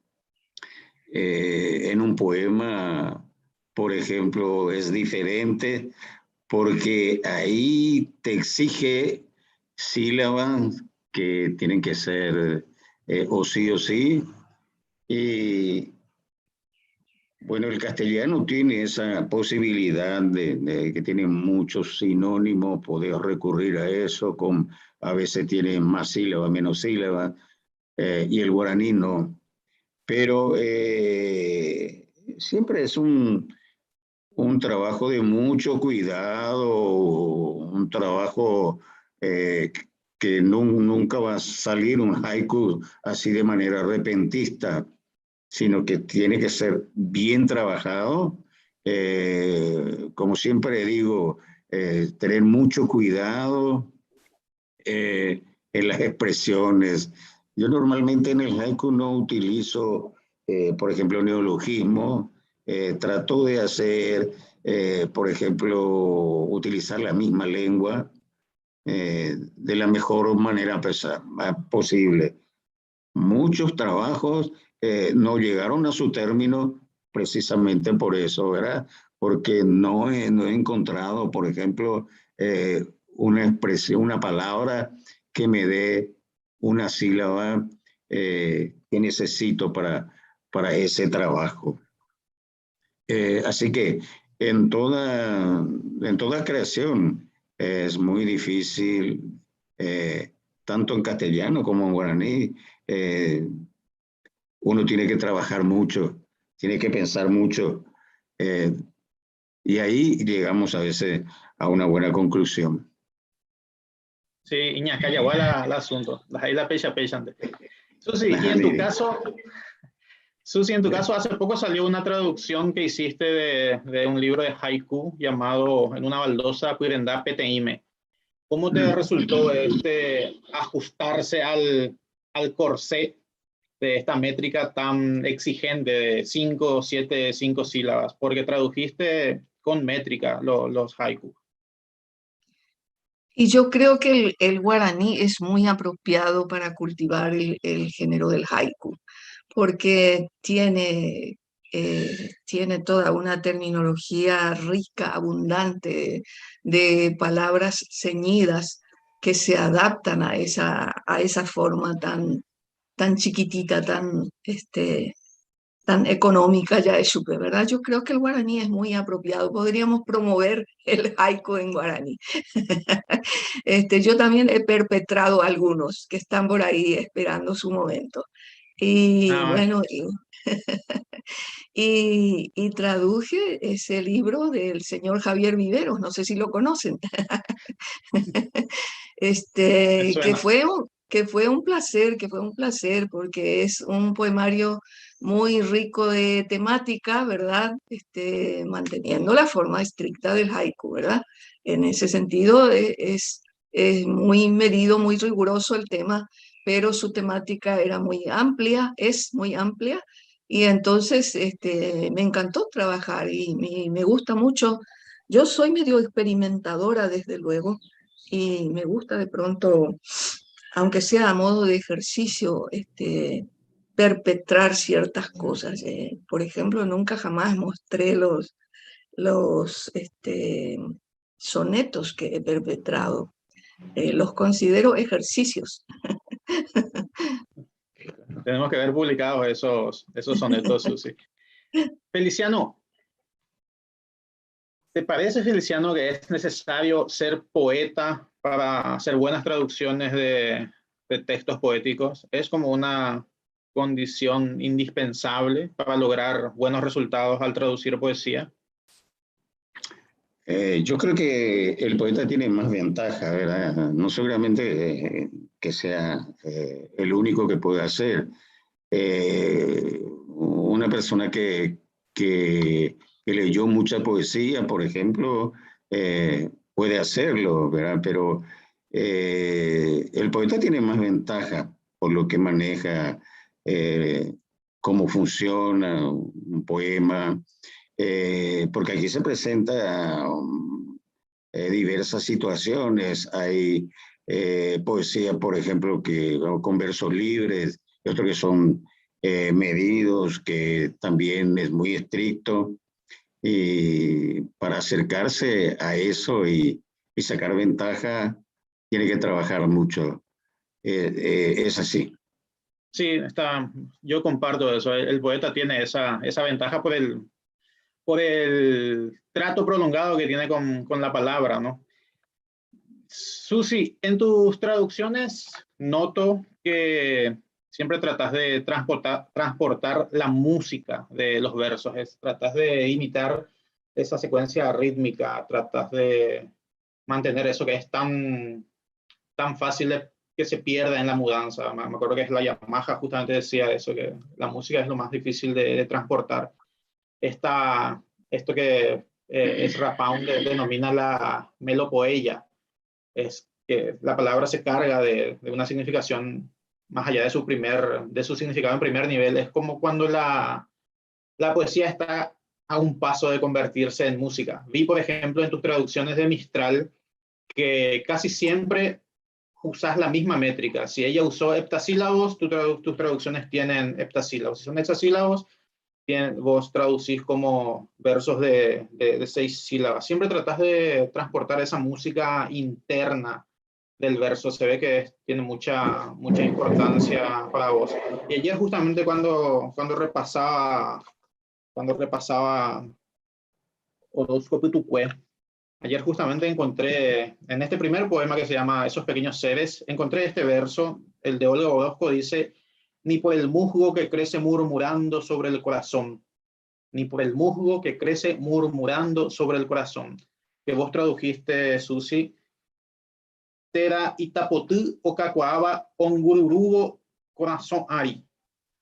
O sea, la literación pasó de la lengua de partida a la lengua de llegada. Murmurando para Orozco pasó a ser ongururubo en tu traducción. Me parece un hallazgo muy afortunado porque además de que funciona a nivel semántico, mantuviste la O de la palabra en castellano, mantuviste también la R, la vibrante alveolar simple, y hasta subiste la apuesta porque murmurando tiene 2 U's y vos en tu traducción ongururubo tiene 3.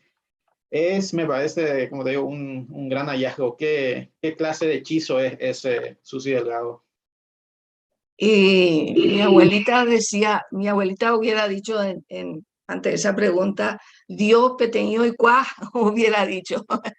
Y tal vez realmente, no sé, Ñanderubusú me habrá iluminado en ese momento. Yo creo que uno a veces hace hallazgos casi milagrosos, buscando y revolviendo, buscando de 1000 maneras posibles, revolviendo sinónimos, raíces etimológicas, bueno, uno de pronto encuentra algo maravillosamente parecido. Así que habrá sido un producto de una búsqueda o de que el Ñanderubusú me iluminó en ese momento, tal vez. Ahora también ocurre que la búsqueda es mucho más compleja que la de buscar de pronto un verbo muy parecido, aunque los verbos son centrales en una oración o en un verso o en un párrafo. Los verbos son evidentemente centrales, ¿verdad? Pero la búsqueda es mucho más compleja. A veces ese verbo desaparece por una construcción, porque uno debe optar por una construcción diferente. La búsqueda es mucho mayor, es la del sentido total del verso o del párrafo o del poema entero, ¿verdad? Así que a veces esa búsqueda se centra en un elemento, en un verbo o en un sustantivo, pero en general la traducción es una búsqueda más compleja de todo un discurso mayor. Agradecemos entonces a Ñanderubusú por esa iluminación súbita y ojalá que ocurra más. Bien, son las 10:10, tenemos 20 minutos más, tenemos algunas preguntas también, así que les pido unas respuestas más cortas para que podamos escuchar algunas traducciones suyas también. Carlos Castells, está encendido tu micrófono. Bien, se habla siempre de las ventajas de la que goza el autotraductor, el que se traduce a sí mismo, porque tiene, digamos, esa posición privilegiada. Susi, Feliciano, ustedes se autotradujeron, tradujeron su propio trabajo, ¿no? Feliciano, ¿cómo fue con esos inicios y cómo viste después el trabajo de traducir a otros en relación con autotraducirte? Y la misma pregunta después para vos, Susi. Bueno, traducción? Yo experimenté eso con mis versos. Empecé a hacer, a pesar que en los primeros momentos no quise hacer ninguna traducción, pero por circunstancias muy especiales tuve que hacer. Y entonces empecé con eso, con lo mío. Me gustó muchísimo.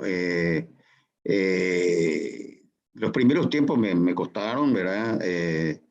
Y después trabajé, seguramente cometí algunos errores en los primeros tiempos, después iba trabajando más y bueno, después ya prácticamente ya empecé a traducir todas mis obras.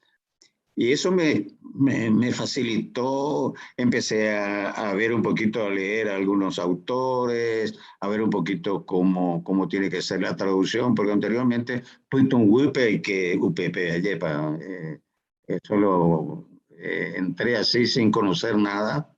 Y bueno, y eso me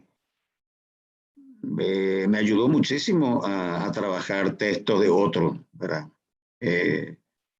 Ahí está el trabajo, no sé cómo será. Al final seguramente vamos a escuchar algunas cositas. Y bueno, esa es mi posición. Ya, perfecto. Y en tu caso, Susi, tengo entendido que no había prácticamente traducciones y vos empezaste con autotraduciéndote, ¿no? Susi Delgado. Sí, sí, al principio los amigos me tomaban un poco del pelo, amistosamente, con mucho cariño, pero me tomaban del pelo y me decían que por qué yo traducía, que para qué necesidad había, si lo importante era que escribiera en guaraní. Y sin embargo, yo tuve desde el inicio el pensamiento de que la traducción es fundamental para lenguas como la nuestra, para lenguas como el guaraní, ¿verdad?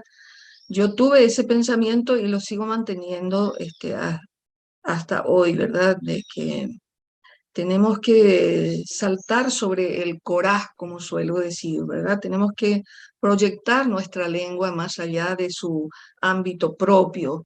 Y la lengua guaraní es riquísima y merece ser proyectada, ¿verdad? Y tal vez la autotraducción es un poco más fácil porque uno se conoce a sí mismo.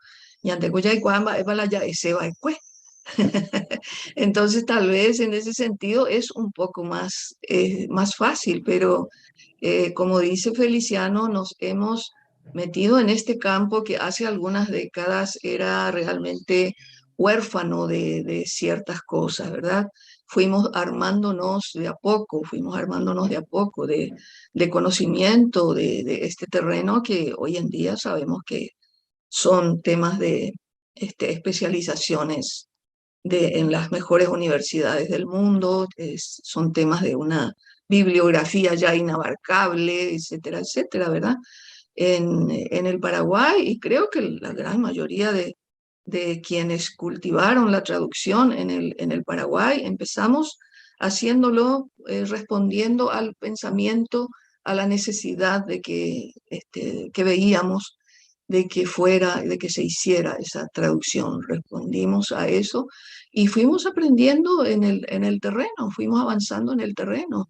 Seguramente sobre no pocos errores fuimos avanzando.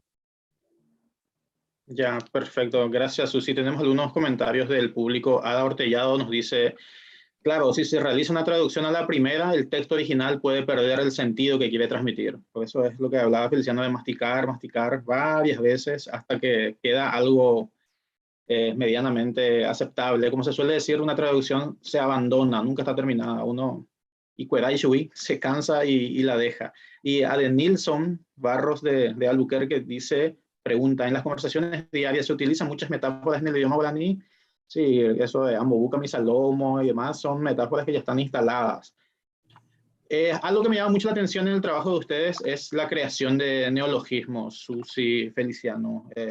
Recuerdo, por ejemplo, lápida. Para decir lápida, Susi tradujo teon y ta, la piedra del muerto. Y para decir espejismo, tanga yapú. Sería como imagen mentirosa, ¿no? Me parecen buenas traducciones. Cristalizar también decía un verbo en Orozco y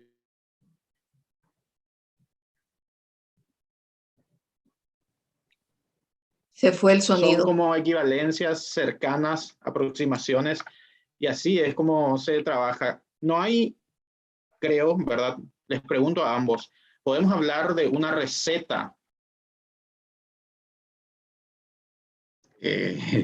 Bueno, creo que no, de una receta no se puede hablar. Me parece muy interesante lo de lo que hizo ahí Susi, porque capaz que la misma expresión existe, ¿verdad? La palabra omanokurusure, no sé, hay varias maneras, ¿verdad? Pero a lo mejor la extensión de la expresión no venía al caso. Y yo poco uso los neologismos y sí, crear ese tipo de expresiones también es posible, pero tiene que ser entendida por la persona que va a leer el texto. Esa caponamana y enviapo al traducir o al hacer la versión de uno. Tiene que ser bien clara el trabajo, ¿no? Bien claro el trabajo. Se tiene que leer de corrido y bien, y se tiene que entender, ¿verdad? Eso es muy importante.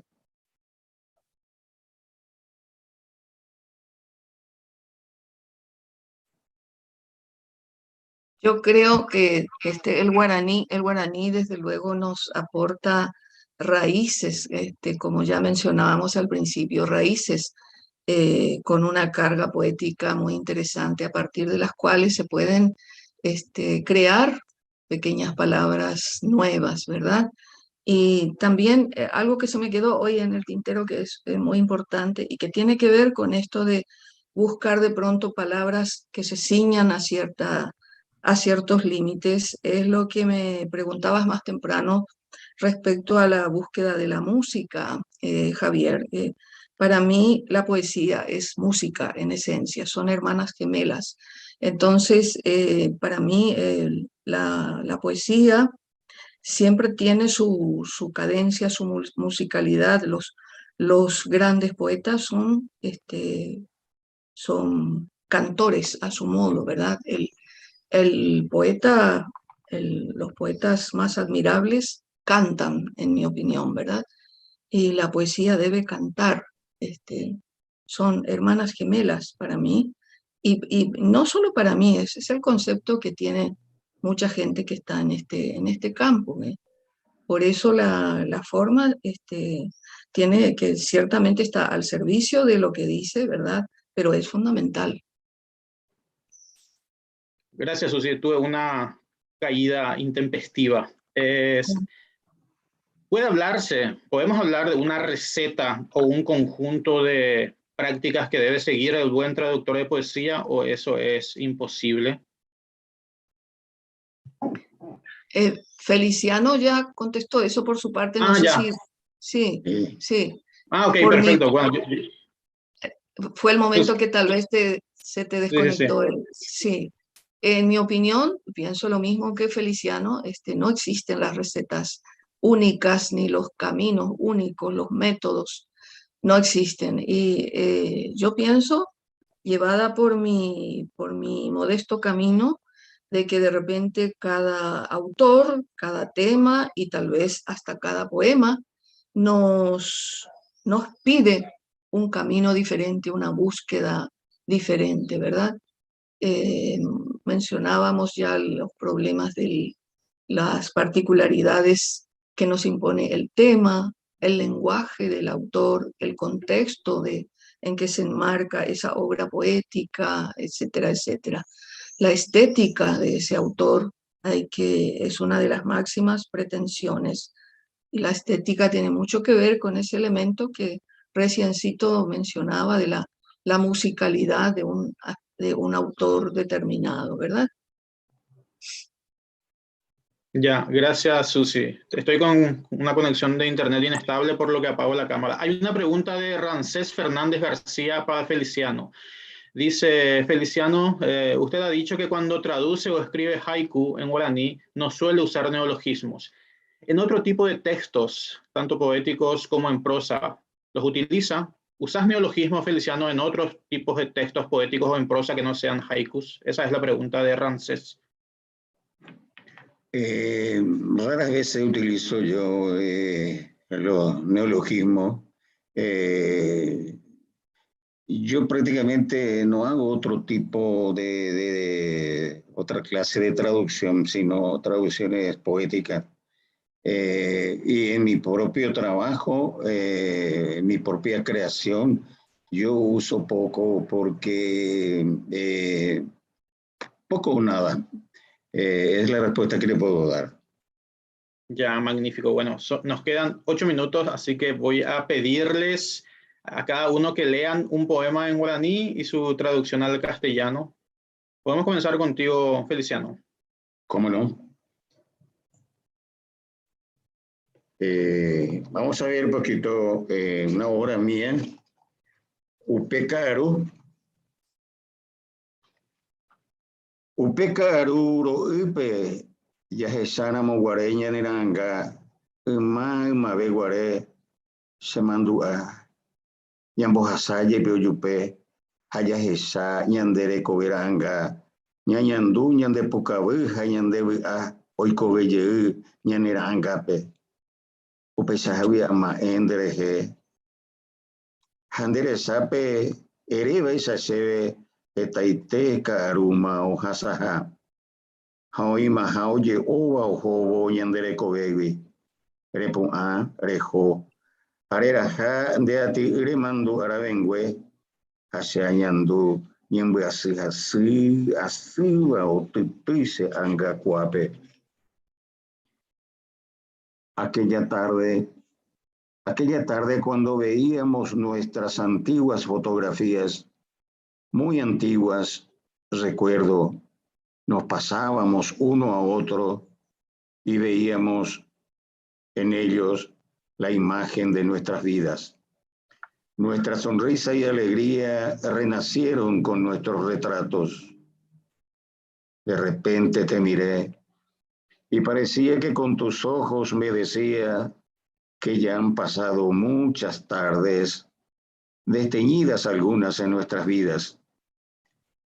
Te erguiste de repente y fuiste llevando en tus espaldas los borrosos recuerdos. Y yo quedé sintiendo una aguda congoja que me latía en el alma. Vamos por otro. Mando a ti, Pepe. Sape ante roñandú se ve a mirimime, se ve a rasiguasupe, reiko begue trice pepe. Hape ente rejavi se anga, araka epa, rojequita se yehewi, aporandu yepi, aikuasente araka epa, requeta se mandó a cupepe. Detrás del recuerdo. A veces te siento en mi pequeña alegría, en mis penas grandes.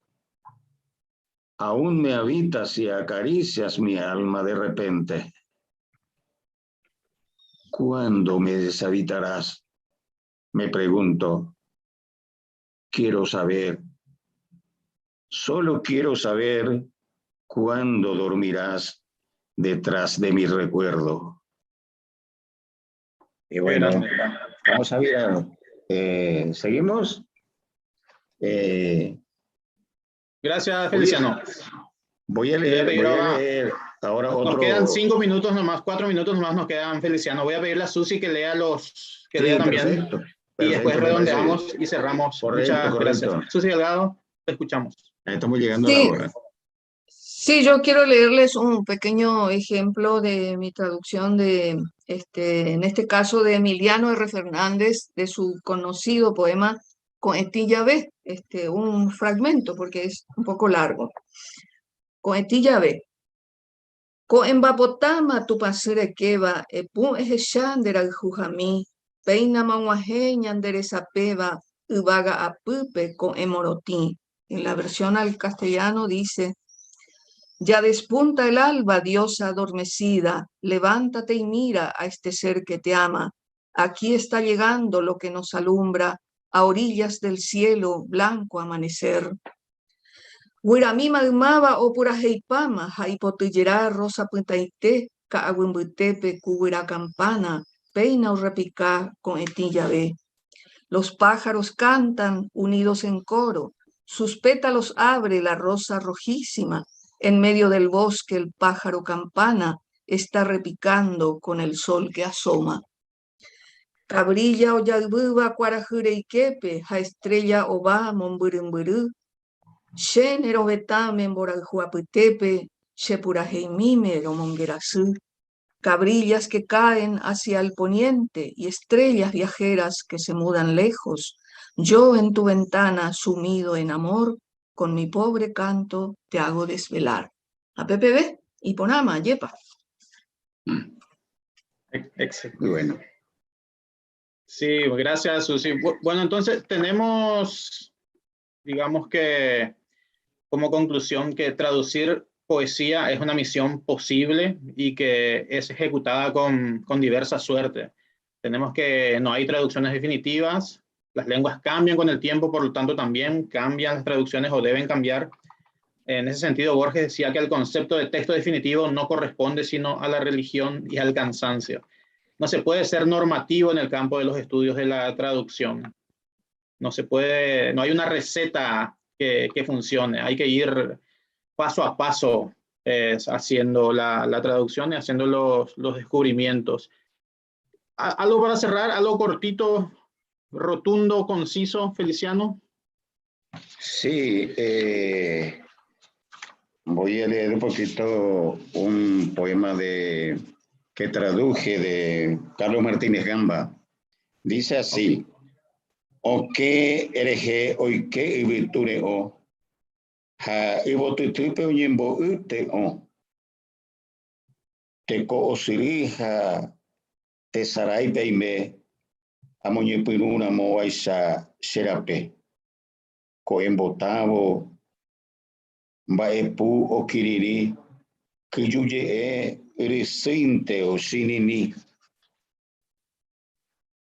Pujare ibituro sangwe añanduye te o ibotutupe uñembo imbo Hay kemba en la jeta marejaro hacia vegeta y temaico. Al que entrará, por la puerta penetra el viento húmedo y en el jardín está de pie la muerte. Fluye la vida y en el olvido vivo, justo cuando pareciera que vislumbraba el camino. Al alba calla la música, solo se oye el estridente canto de los grillos. Siento de nuevo el frío viento de la noche. La muerte en el jardín se yergue nuevamente. Entra si quieres, ya has esperado mucho y yo ya he vivido tanto. Muchas gracias. Gracias, Feliciano. Susi Delgado, ¿alguna reflexión final para cerrar esta mesa? No, solamente aparte de todo lo ya dicho, que yo modestamente como trabajadora de la palabra creo posible esa traducción de la poesía en el sentido de un acercamiento cultural sensible y estético al texto original. PPB Mante. Sí, gracias, Susi. Entonces tenemos que puede haber tantas traducciones de un poema como traductores se ocupen de la traducción del texto. No hay una sola forma de resolver las cosas. No hay una sola forma de traducir. Bien, con esto damos por cerrada esta mesa. Reiteramos nuestra gratitud, en mi nombre y también el de mis compañeros, a la Universidad Nacional de Formosa por esta invitación. Y bueno, sigan conectados que se vienen otras actividades muy, muy ricas e interesantes. Rodrigo, te paso el control.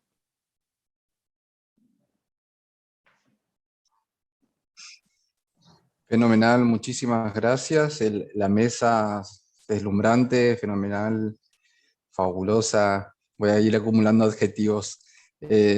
Además de que una reflexión muy de cierre, que admiro mucho el trabajo que vienen haciendo Feliciano y Susi con toda la poesía, pero además Mauro Lugo, hay mucha gente detrás del trabajo de literatura, de traducir literatura al guaraní y traducir del guaraní al castellano, que es todo un proceso creativo adicional que, bueno, admiro mucho cómo lo están resolviendo.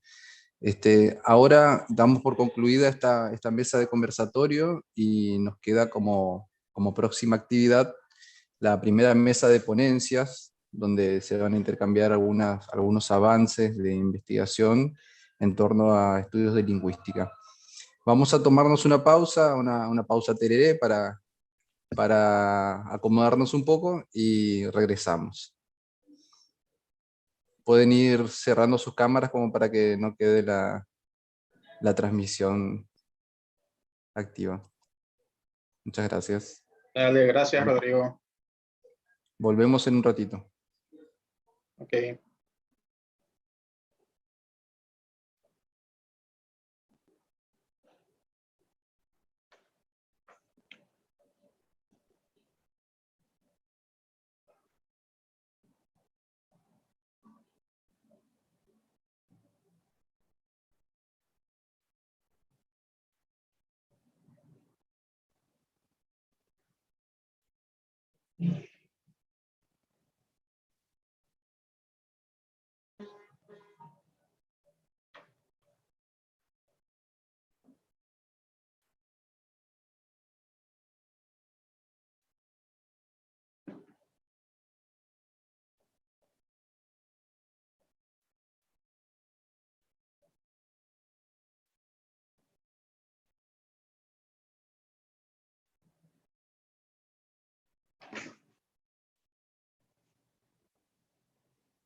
Gracias, Feliciano. Salió bien el tema. A pesar de mis problemas técnicos, mi internet empezó a fallar personal, ¿será?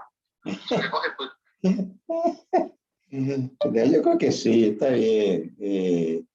Y pokumite algunas cosas y que ella me poco más bella niña se puede sotominte hoy pero bueno, o sea, por ahí te digo.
Bien, estamos de regreso.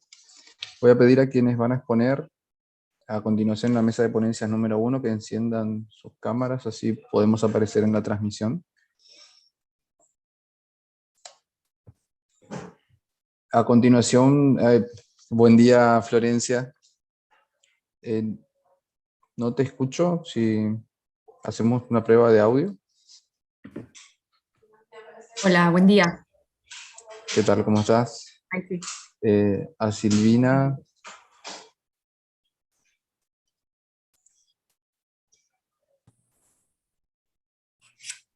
Ahora sí. De Silvina.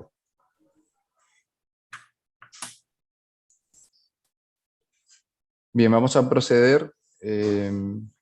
Tenemos a continuación la primera mesa de ponencias. En primer lugar va a exponer la magíster Silvina Paz de la INILCID, Universidad Nacional de Formosa, con el tema Estrategias interrogativas en guaraní criollo, aspectos semánticos y sintácticos.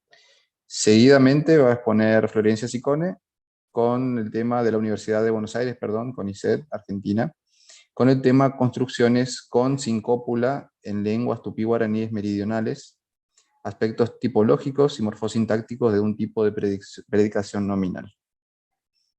Bien, las dejo a cargo, yo voy a cerrar mi cámara, pero igual estamos en contacto por el chat, ¿sí? Adelante. Disculpa, Rodrigo, te hago una pregunta. Para compartir pantalla, ¿estamos habilitados para compartir un PPT? En principio sí. Sí, sí, perfecto. Bueno, gracias.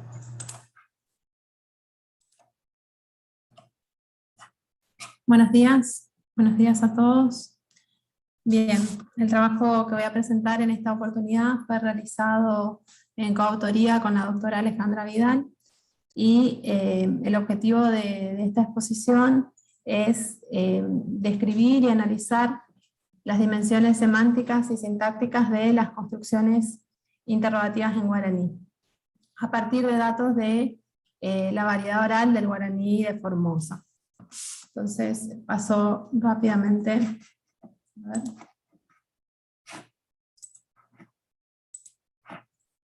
La estructura del trabajo, bueno, está organizado en 5 secciones. Voy a comenzar con algunos datos con la dimensión metodológica, ¿sí?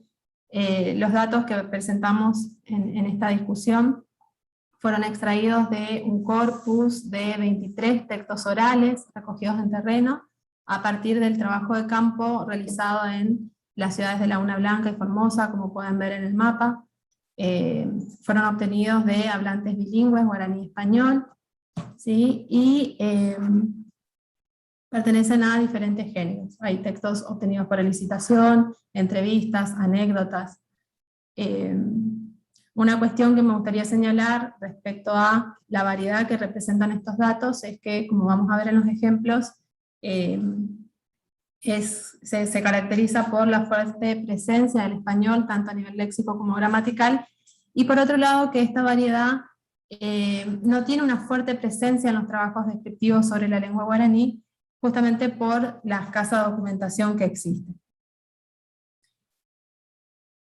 Entonces, teniendo en cuenta los interrogantes que podemos ver en la pantalla y que son los que guiaron esta indagación, nos hemos propuesto en este trabajo describir el dominio de la interrogación en guaraní a partir de, o incorporando los aportes de la lingüística tipológica y funcional, caracterizar las diferentes estrategias que hemos identificado en nuestro corpus y determinar, digamos, a qué tipo de construcciones interrogativas se asocian cada una de estas estrategias, para aportar evidencias empíricas a partir de datos naturales a los estudios tipológicos sobre la interrogación.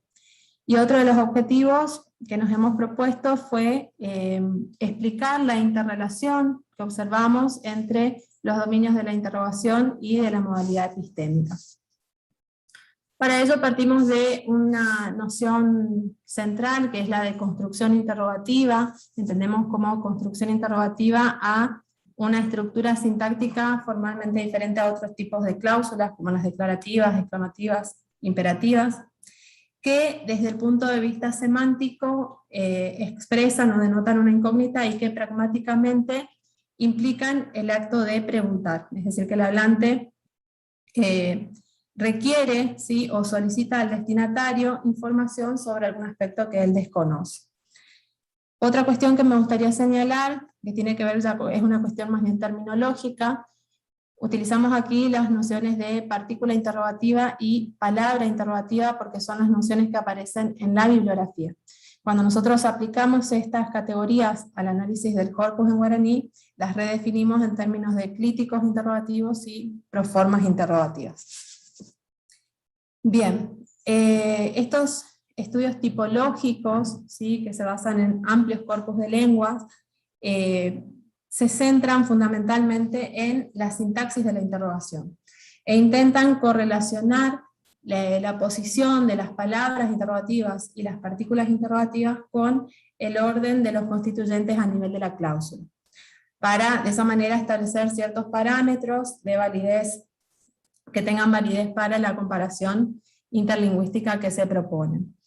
Entonces, en relación a estas generalizaciones, que son las que vemos sintetizadas en la pantalla, observamos que si bien el guaraní presenta este orden de palabras o de constituyentes SVO, ¿sí?, los clíticos interrogativos, en contraposición a lo que plantea esa generalización, van a adoptar en guaraní una posición predeterminada. En relación a esta tendencia también que se observa en estos trabajos tipológicos respecto a la ubicación de los clíticos en posición final, lo que vamos a observar en nuestro corpus es que estos clíticos se van a realizar en una segunda posición a nivel de la cláusula. Entonces, el guaraní de cierta manera constituye una excepción a estas generalizaciones. Hemos considerado también un trabajo muy exhaustivo sobre la interrogación en las lenguas de la familia tupí-guaraní, ¿sí?, el trabajo realizado por Seki y Brandon. Estos autores establecen una serie de parámetros a partir de los cuales intentan clasificar y agrupar a las lenguas de la familia según ciertos rasgos formales semejantes en lo relativo a la interrogación, e incluyen en su corpus datos también del guaraní, pero datos secundarios del guaraní. En relación entonces a estos parámetros que identifican estos autores, ellos plantean que en guaraní las partículas interrogativas ocurren de forma obligatoria en las interrogaciones de contenido. Nosotros vamos a ver a partir de los datos que vamos a presentar que esto no se cumple porque las partículas interrogativas en guaraní, la ocurrencia en las interrogaciones de contenido es opcional. En cuanto al segundo parámetro que plantean estos autores, que tiene que ver con la distribución de las partículas interrogativas en relación a la cláusula y sus constituyentes, incluyen al guaraní dentro del grupo de lenguas en las cuales el constituyente que es marcado por el crítico interrogativo puede ocupar cualquier posición a nivel de la cláusula. Lo que nosotros vamos a observar es que en guaraní el constituyente que es marcado por el crítico interrogativo se desplaza a una primera posición y ocupa la posición de foco. Otros aportes que incorporamos también para indagar el dominio de la interrogación en guaraní tiene que ver con los aportes desde una perspectiva funcional del lenguaje, a partir de los cuales entonces intentamos explicar esta interrelación entre el dominio de la interrogación y la modalidad epistémica. Nos basamos en la propuesta de Gibbon acerca de el continuum de los actos de habla, es decir, este autor considera que esta distinción entre actos de habla declarativo, imperativo e interrogativo no deben ser vistos como categorías discretas, sino como categorías prototípicas que pueden interrelacionarse en lo que es un espacio semántico pragmático funcional. Entonces, en relación a eso también vamos a tratar de establecer, ¿sí?, de qué manera las estrategias interrogativas del guaraní pueden ubicarse en este continuum que plantea Gibbon entre las cláusulas declarativas e interrogativas, de acuerdo a el grado de conocimiento del hablante que denoten. Bien, entonces una de las primeras cuestiones que vamos a ver son los tipos de construcciones interrogativas que podemos encontrar en guaraní. Estos tipos de construcciones interrogativas se establecen a partir de criterios semánticos, entonces podemos identificar interrogaciones polares, como las que tenemos en uno. Voy a dar un ratito. En importante pandebe o nieva guaraní. En este caso, este tipo de preguntas polares inquieren, ¿sí?, sobre el valor de verdad de la proposición que está contenida en la interrogación. Y las respuestas posibles, ¿sí?, se definen en torno a una única variable que tiene que ver con la afirmación o la negación de esa proposición. Dentro de las interrogativas polares, desde una perspectiva tipológica, se incluyen las interrogaciones que se denominan alternativas y que se caracterizan por presentar una estructura disyuntiva, como se muestra en 2, der estudiar, terapa, lembapó, vos estudiás o trabajás. Son incluidas dentro de las polares en el sentido de que la respuesta, ¿sí?, está contenida en uno de los dos segmentos que están contenidos en esa estructura. Dado que este tipo de estructura tiene una reducida presencia en nuestro corpus, no la vamos a considerar en este trabajo. Y por último tenemos las interrogaciones de contenido, como se ilustra en 3, ¿sí?, donde hay un requerimiento de información específica, ¿sí?, y el foco de la interrogación está contenido por la palabra interrogativa, en este caso la forma mbae, mbae temawi peñe. Bien.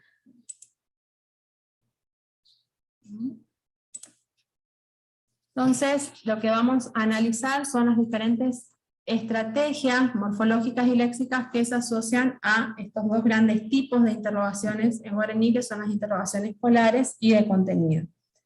Dentro de las estrategias morfológicas, identificamos dos clíticos, ¿sí?, el clítico pa y el clítico picó. Los definimos como clíticos, si bien en la bibliografía aparecen mencionados indistintamente bajo la categoría de partículas interrogativas, nosotros los definimos como clíticos porque, como vamos a observar en los ejemplos,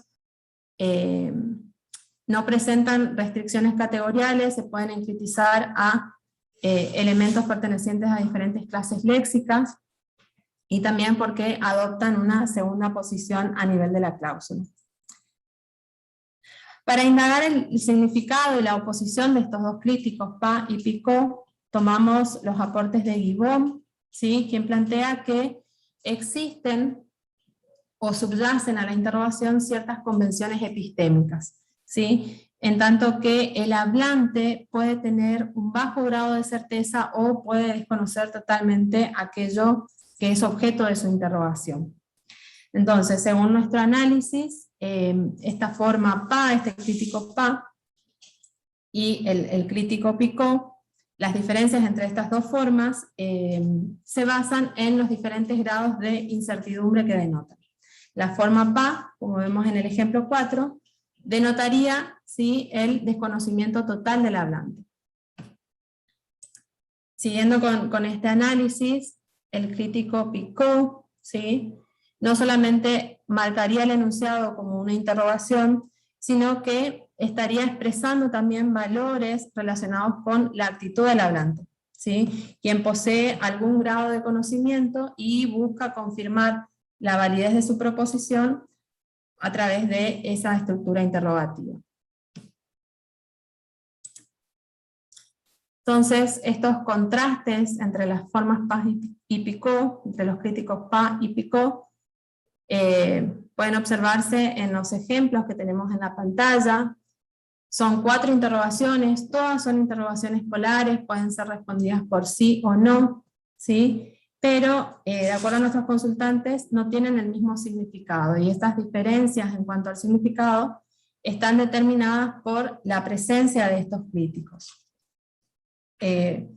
Cuando el hablante desconoce completamente, ¿sí?, si su interlocutor realizó o no la acción expresada en el verbo, como tenemos en 6, Recarumapa, vos ya comiste, o Reicuapa, Formosa, vos conocés Formosa, marca su construcción con el crítico pa. En cambio, en los ejemplos 8 y 9, ¿sí?, el hablante implica que posiblemente tenga algún conocimiento sobre lo que se afirma, pero aún así busca la confirmación, ¿sí?, a través de la interrogación. Recaruma pico, ¿acaso vos ya comiste? Reicuapico Formosa, ¿vos conocés Formosa? Bien. Entre esas son las estrategias morfológicas, que vimos bastante rápidamente. Entre las estrategias léxicas, encontramos una estrategia que es una etiqueta interrogativa, ayepa, formada por la palabra aye, verdad, y el crítico interrogativo pa. Un aspecto interesante de esta forma es que parece ser parece ser la forma específica para marcar construcciones polares en guaraní, en el sentido de que los críticos pueden ocurrir tanto en construcciones polares como de contenido. Ayepa, a su vez, adopta una posición diferente a la de los críticos, por lo general aparece en una posición final, opuesta a una cláusula declarativa, y en cuanto a el tipo de, desde el punto de vista semántico, este tipo de construcciones no indagan respecto a la verdad de la proposición, ¿sí?, sino que buscan su confirmación o desestimación. Y en relación a eso, el valor o el carácter afirmativo o negativo de la cláusula declarativa a la que se pospone ayepa determina o condiciona la respuesta que se espera. En el sentido de que, por ejemplo, en 10 tenemos una cláusula declarativa afirmativa, tuiyabe, reyao, ayepa. Entonces, la respuesta esperada es una afirmación. En cambio, en ejemplos como los que se muestran en 12, donde tenemos una declaración negativa, la respuesta que se espera es una negación. Nerekwai, maepa, la jeiba, ayepa. Bien. En cuanto a las proformas interrogativas, que son una de las estrategias, es la estrategia léxica por excelencia de las interrogaciones de contenido. Teniendo en cuenta su estructura morfológica, distinguimos entre proformas interrogativas simples y proformas interrogativas complejas. Vamos a ver que están formadas a través de diferentes procedimientos, ¿sí? Desde el punto de vista diacrónico, las formas mbae y maba se relacionan con los sustantivos mbae, cosa, y aba, ¿sí?, que significa persona, y que también aparecen como cognados en otras lenguas de la familia. Y como formas interrogativas, mbae se va a utilizar para interrogar sobre referentes inanimados, y maba se va a utilizar para, y sus compuestos, digamos, se va a utilizar para interrogar sobre referentes animados, preferentemente humanos. Bien, entonces, una vez presentadas las diferentes estrategias, me gustaría analizar de qué forma pueden concurrir, ¿sí?, estas proformas interrogativas y los críticos. Retomando el planteo de Seki y Brandon, y lo que ellos proponían de que en guaraní las partículas o los críticos interrogativos ocurren de manera obligatoria en las interrogaciones de contenido, lo que observábamos en el corpus es que la ocurrencia de estos críticos es opcional, y depende ciertamente de estos significados asociados a los grados de conocimiento del hablante. Si contrastamos los ejemplos que tenemos en la pantalla, ¿sí?, Baisha Nerera, Baisha Pan Nerera, Baisha Pa, Baisha Pico Nerera, vamos a ver que el valor interrogativo en los tres casos está determinado por la proforma Baella. Las diferencias de significado entre un enunciado y otro están determinados por la presencia o no de los críticos y por el valor asociado a cada uno de estos críticos. Entonces, 13 es la forma menos marcada respecto a al grado de conocimiento del hablante. En 14, ¿sí? El enunciado es marcado con pa, ¿sí? Que denota un desconocimiento del hablante. Y en 15, la interrogación es marcada con picó, ¿sí? Que expresa que el hablante posee algún grado de conocimiento acerca de lo que es objeto de esa interrogación. Entonces, teniendo en cuenta esto, planteamos que la ocurrencia de estos críticos, ¿sí? Y la elección del hablante de marcar o no su enunciado con una u otra forma, están motivadas por los diferentes matices semánticos, ¿sí? Que codifican estas formas y que están estrechamente relacionadas con los grados de conocimiento del hablante. De esta manera, entonces, y a partir de la propuesta de Gibbon, ¿sí? Es posible, ¿sí? Explicar la combinación de estas diferentes estrategias en diferentes tipos de construcciones interrogativas a partir de un continuum que va desde las construcciones declarativas más prototípicas, como está representada en 16, Lemboé, Guaranime, Nemembipe, hasta las más prototípicamente interrogativas, como la que se ilustra en 22, Lemboé, Guaranime, Nemembipe, y en el espacio, ¿sí? en el espacio que se despliega entre estos dos polos, podemos ubicar las diferentes construcciones que hemos identificado. Entonces, en un nivel inmediatamente inferior a las prototípicamente declarativas, encontramos las interrogaciones marcadas con AYEPA, en las que el hablante busca confirmar un enunciado sobre el cual manifiesta un alto grado de certeza, como en 17. Lemboé, Guaraní, Nemembipe, AYEPA. En una escala inferior encontramos las interrogaciones de contenido marcadas con el crítico picó, como en 18, que interrogan sobre un determinado aspecto del evento y respecto al cual el hablante manifiesta algún grado de conocimiento codificado por esta forma picó. A continuación, entonces, de 18 tenemos el ejemplo 19, ¿sí? Que son las interrogaciones de contenido marcadas por el crítico PA. Este tipo de construcciones presuponen un bajo grado de certeza por parte del hablante, un bajo grado de conocimiento. Siguiendo entonces con esta escala, en 20, Baella, Lemboé, Guaranime, Nemembipe, tenemos las construcciones interrogativas de contenido marcadas solamente por la proforma interrogativa, ¿sí? En las que solamente se inquiere información sobre un aspecto específico que está expresado por esa proforma, seguido de las construcciones polares marcadas con PA, que serían las más próximas a las interrogativas prototípicas, ¿sí? Y que marcan un grado de desconocimiento total.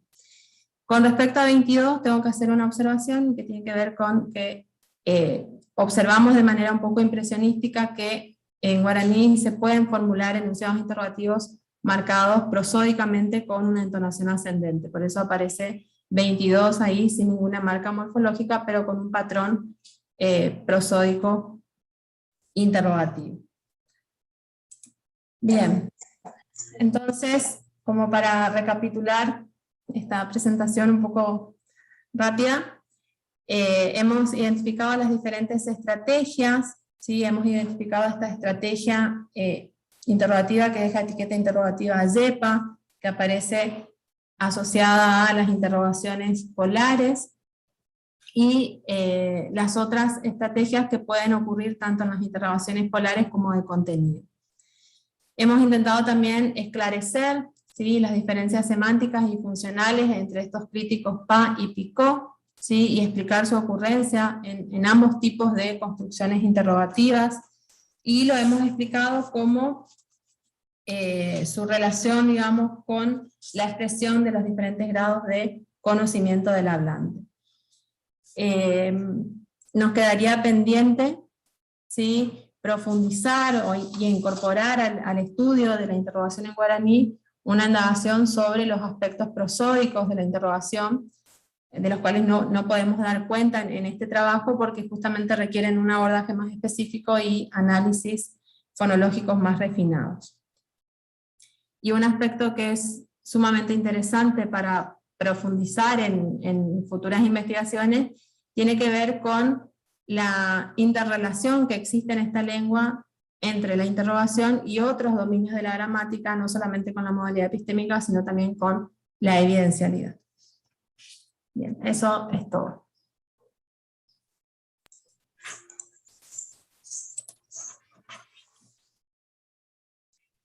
Muy bien, muchísimas gracias. Un eco. Muchísimas gracias, Silvina. Vamos a continuar. Hay algunas preguntas del público, las preguntas las vamos a leer después para las dos mesas, para las dos ponencias, como una ronda general, y vamos a continuar entonces con la ponencia de Florencia Chicones sobre construcciones con sincópula en lenguas guaraní, en lenguas tupí guaraníes meridionales, aspectos tipológicos y morfosintácticos de un tipo de predicación nominal. Bien, toda tuya la presentación. Bueno, gracias. Buenos días. Voy a compartir PPT.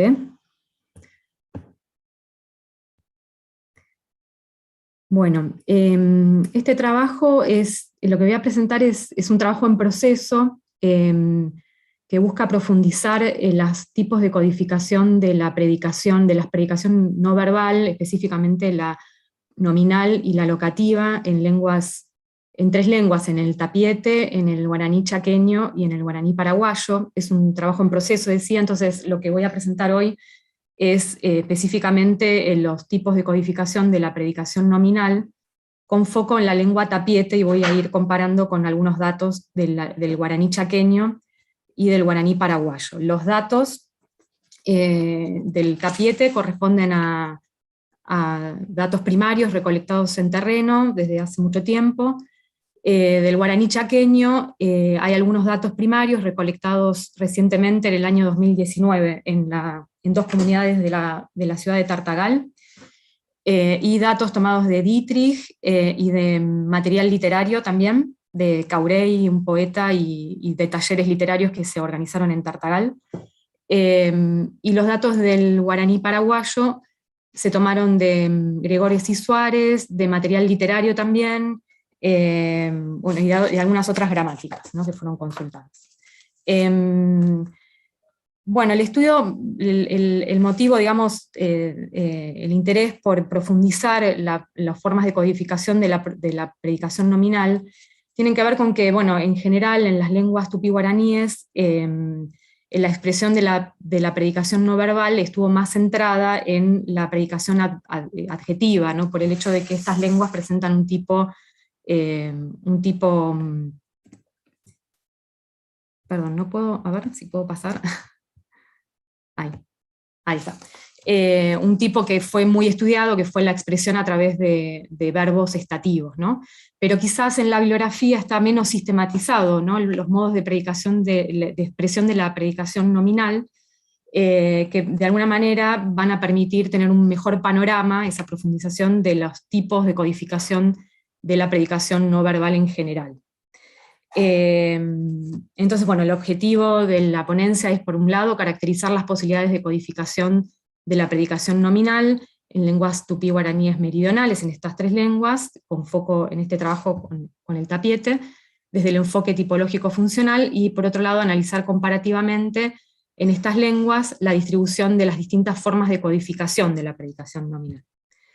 Entonces, un poco para ubicar, digamos, para hacer el recorte teórico-metodológico o teórico, desde el punto de vista, desde la perspectiva tipológico-funcional.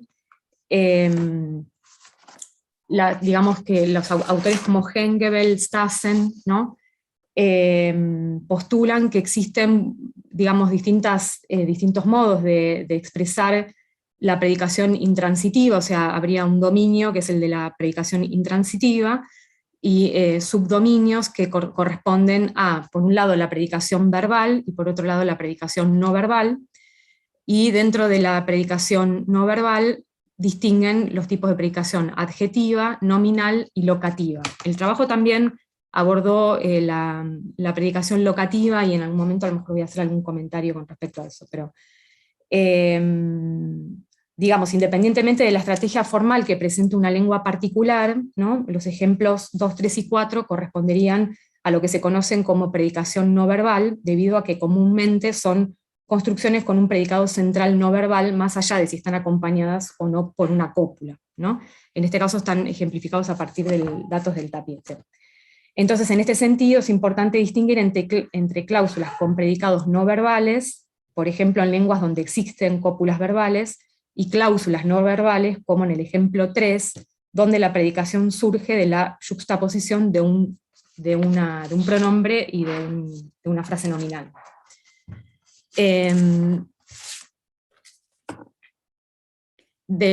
Para digamos, aclarar a qué nos referimos con predicación nominal, ¿no? De acuerdo con Stassen, un predicado nominal denota una clasificación o identidad de dos participantes que normalmente están expresados mediante frases nominales. Entonces, por ejemplo, en español corresponderían a construcciones como aquel hombre es maestro o esa mujer es mi madre.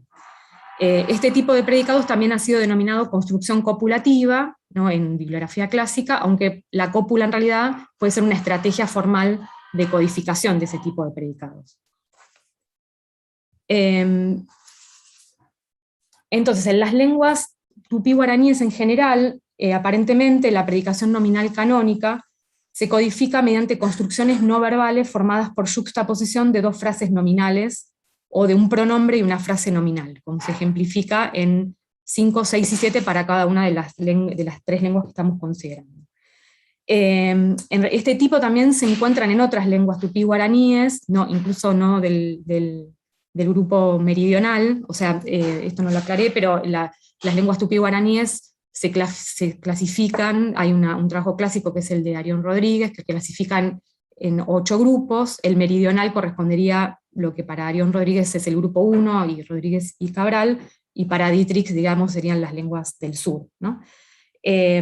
Al mismo tiempo, los datos, en realidad las lenguas que estamos tomando son el tapiete y el guaraní paraguayo. El tapiete en Paraguay se conoce también como guaraní ñandeva. Estas lenguas corresponderían a las lenguas guaraníes occidentales, mientras que el guaraní paraguayo a las orientales, ¿no? Y ahí hay una diferencia, digamos, puede ver, que después se va a reflejar en las formas de codificación un poco. Entonces, esta estrategia no presenta una marca lexical específica de la relación entre el sujeto y el nominal que asume la función predicativa. No obstante, desde la perspectiva gramatical tradicional, muchas veces se la denomina cópula cero, para distinguirlas de las estrategias de expresión de la predicación nominal que presenta un elemento lexical específico, que puede ser verbal o no verbal. Desde el punto de vista tipológico-arial, también es un tipo de construcción altamente prominente en las lenguas de América Central y de Sudamérica, aunque su presencia también puede variar entre lenguas incluso de la misma familia. Una pregunta que se discute en los trabajos tipológicos es acerca de la distribución de estas construcciones sin cópula en una misma lengua. Y las posibilidades también de codificación de información, por ejemplo, de tiempo, modo y aspecto. Según estos estudios, la tendencia es que la cópula cero ocurre preferentemente en cláusulas menos marcadas en tiempo y aspecto, de acuerdo con Gibbon, por lo que una misma lengua puede presentar estrategias escindidas de expresión de la predicación nominal. En este mismo sentido, Stassen, por ejemplo, formula la siguiente generalización translingüística de distribución mínima de las construcciones sin cópula. Dice, si una lengua admite algún tipo de cópula cero, mínimamente la seleccionará para oraciones de predicado nominal en tiempo presente con un sujeto de tercera persona.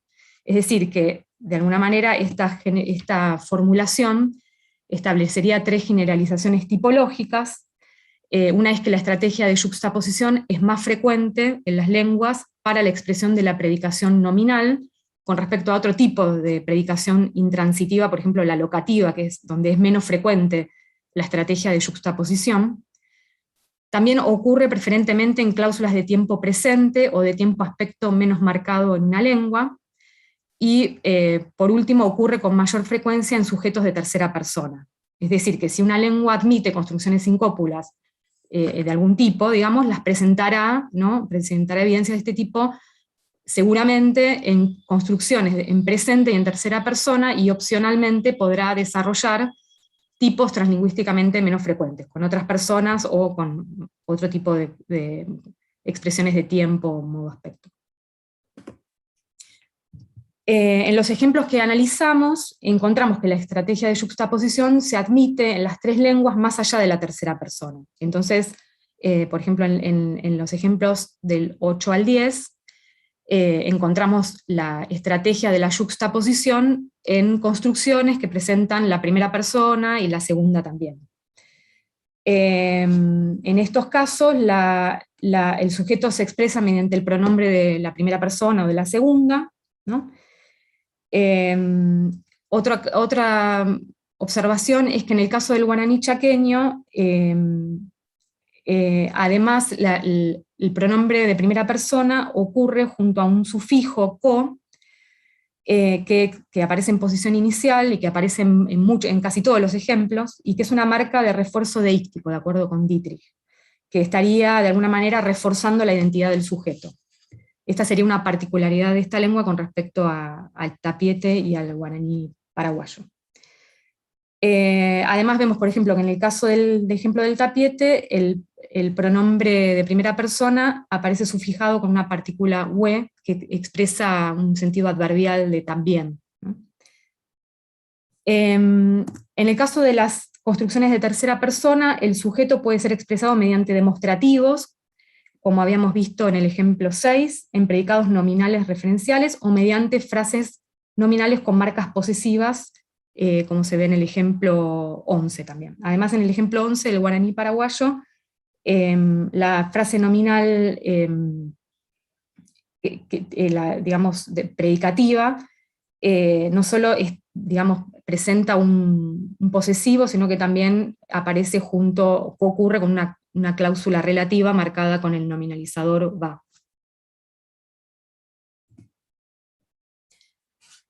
En el caso de las construcciones con otro tipo de marcación temporal,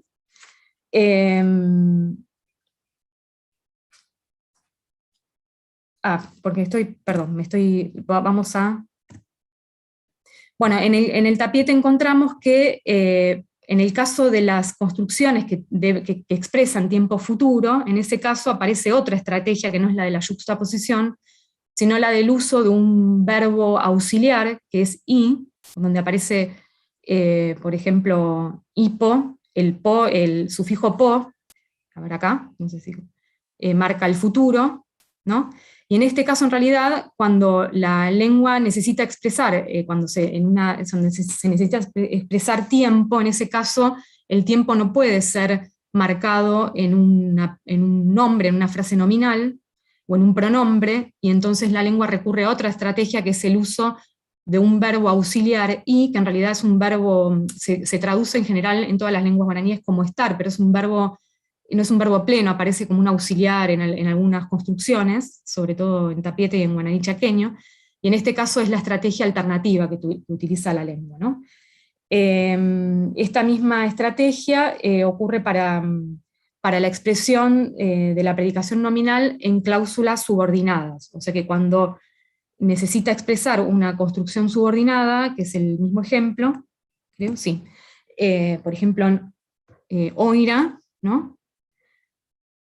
En la cláusula inicial, que aparece con un sufijo que marca la subordinación adverbial, también necesita recurrir a este verbo auxiliar, ¿no? Es decir, que la estrategia de yuxtaposición no ocurre en cláusulas, ocurre solamente en cláusulas simples, no ocurre en cláusulas subordinadas, en ese caso se recurre a la estrategia verbal, y no ocurre en construcciones de tiempo futuro, por ejemplo, ¿no? O sea, solamente ocurre en cláusulas la estrategia de la yuxtaposición, cláusulas simples de tiempo presente-pasado.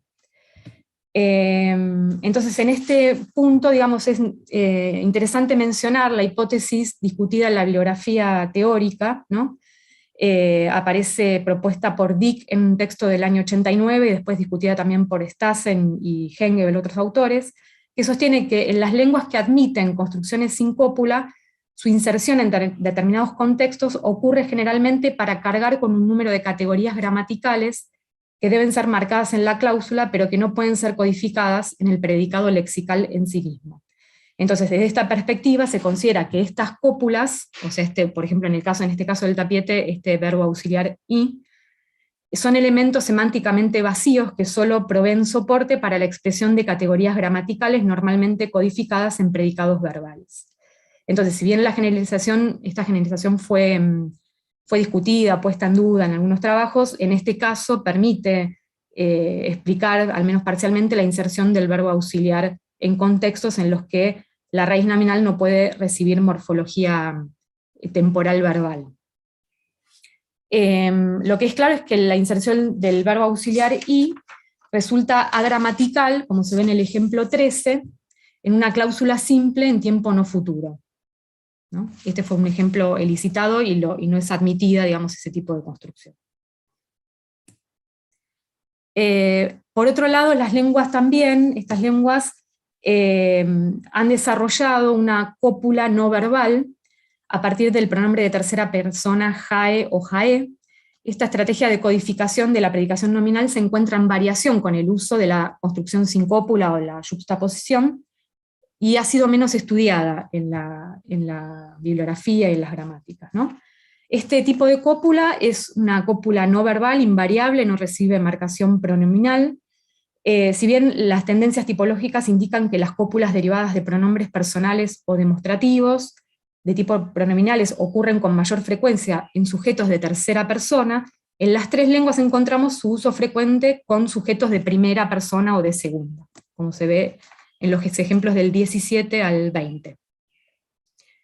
En estos casos, bueno, el pronombre de tercera persona asume la función copulativa con sujetos de primera persona, por ejemplo en 17 en el guaraní chaqueño, y en 19 en tapiete, perdón, acá el 19 y el 20 son ejemplos del tapiete.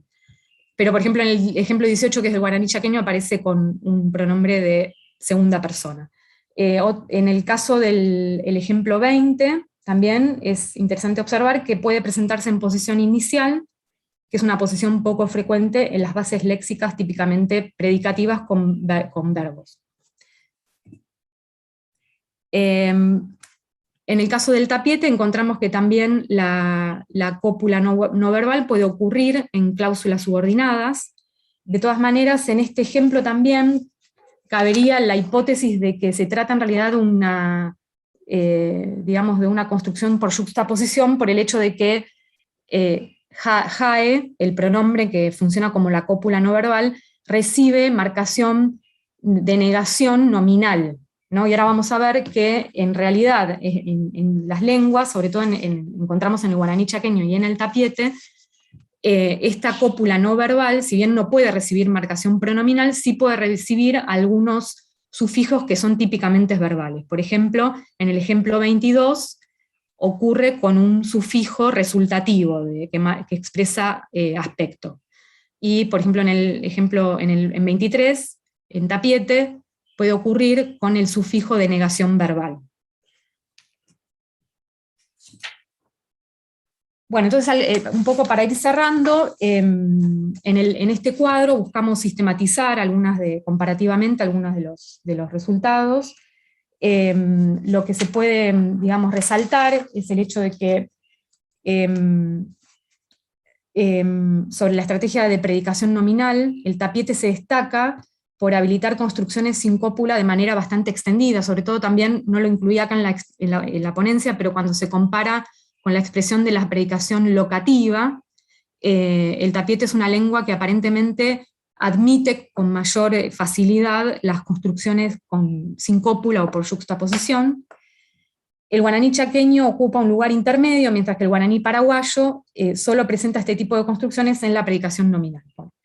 Es decir, que las lenguas meridionales occidentales de la muestra presentan una mayor tendencia al uso de la yuxtaposición, entre otras similitudes. Sin embargo, en todos los casos en donde la estrategia de ausencia de cópula es posible, esta se encuentra en función complementaria con otras estrategias, cópulas verbales y no verbales, cuando es necesario marcar categorías típicamente verbales como aspecto y negación o recibir sufijos subordinantes. Esto en el caso sobre todo del tapiete del guaraní chaqueño. Resulta esperable que las cópulas verbales puedan recibir morfología verbal, no así el comportamiento de las cópulas no verbales, especialmente el pronombre jae o jae, que al ocupar una función copulativa puede ocurrir marcado con sufijos de aspecto y negación. Sin embargo, bueno, no ocurre indexado con marcas de persona de ningún tipo, aun cuando el sujeto es de primera persona. Entonces, bueno, estas son algunas de las conclusiones que acabo de expresar. Y bueno, eso es todo. Muchas gracias.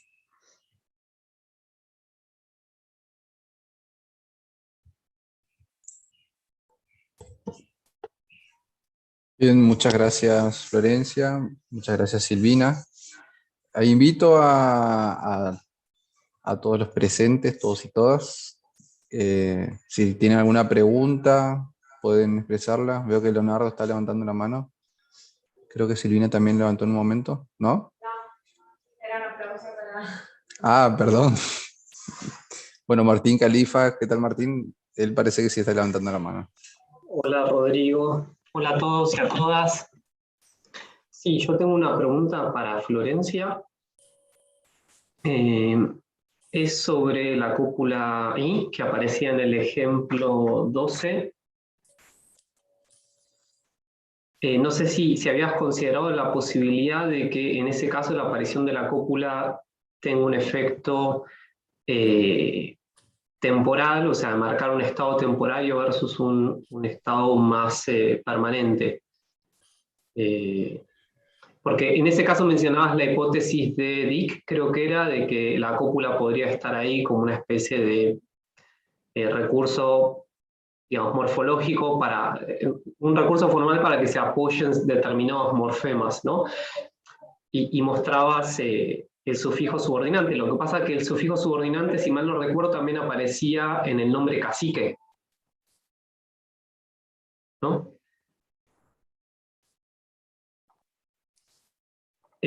Estás con el micrófono apagado. Sí, sí, es cierto, el sufijo de subordinación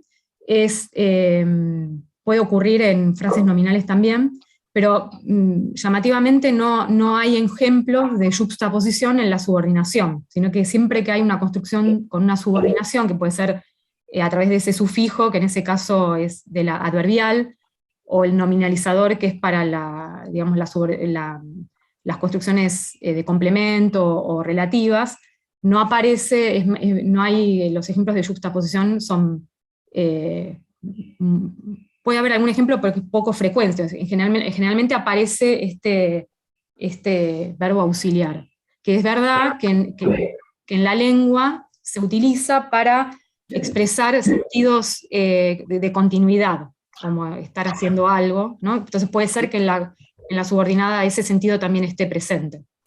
Claro, porque en la glosa, por lo menos, del ejemplo parecía sugerirse como una especie de estado temporario, ¿no? Como, era algo así como si la mujer está de cacique, y lo que yo entendí era como, bueno, que temporariamente ocupa el rol de cacique, no es que lo sea siempre, ¿no?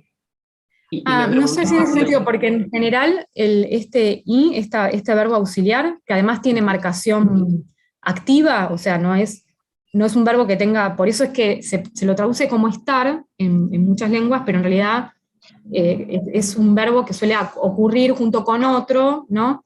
Y que tiene marcación activa además, no tiene marcación inactiva para la marcación pronominal, y que suele tener este sentido de estar corriendo o puede combinarse con verbos activos e inactivos. Y en general tiene sentido de continuidad, más que de algo, digamos, si en ese caso, no recordaba tanto el ejemplo, sería el caso, digamos, de la función que normalmente tiene ese verbo, ¿no? Claro. O sea, frecuentemente se utilizan construcciones de tipo progresivo, ¿no? Es como un auxiliar. Sí. Claro. Claro. Ok. Está bien. Bueno, muchas gracias. Gracias, Martín. Gracias. Si hay alguna otra pregunta, tenemos tiempo para una pregunta más. ¿Comentario?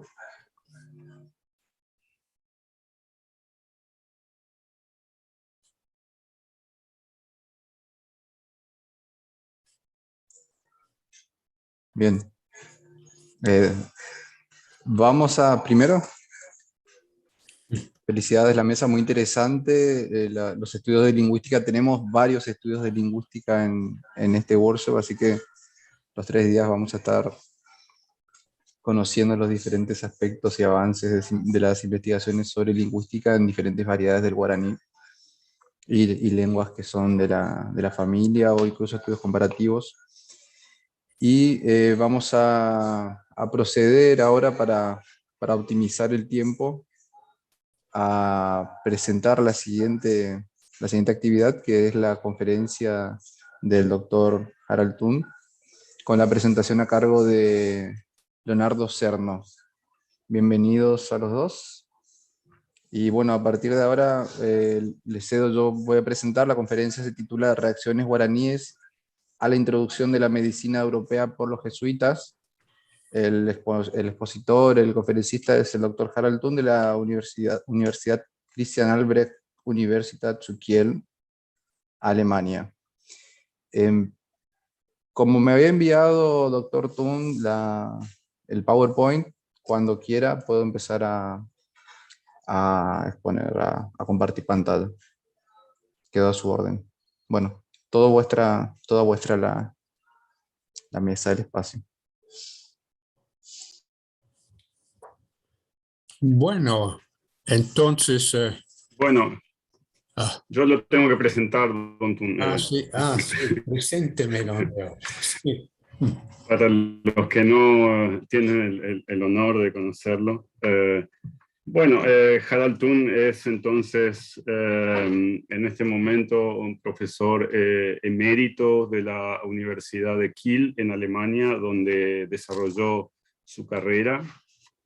Él estudió en Tübingen, la Universidad de Tubinga, donde fue alumno y también asistente de Eugenio Coseriu, lingüista de enorme influencia en la lingüística europea continental.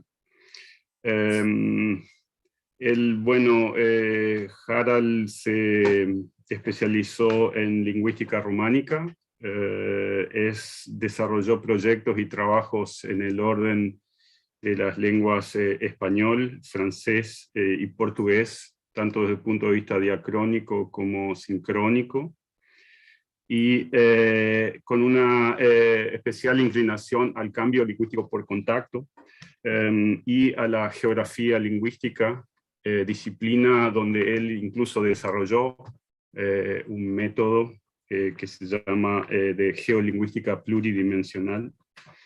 Se acercó al guaraní a través de un adagio que suele repetir y que dice que él considera que cualquier lingüista que trabaje en una lengua europea trasladada a América, como el español, el portugués o el inglés, tiene que por lo menos conocer una lengua indígena. Y en ese sentido se interesó en el guaraní por su gran influencia en el Río de la Plata, lengua que estudió desde los años 80 y estudió, yo digo, nunca dejó de estudiar a partir de ahí.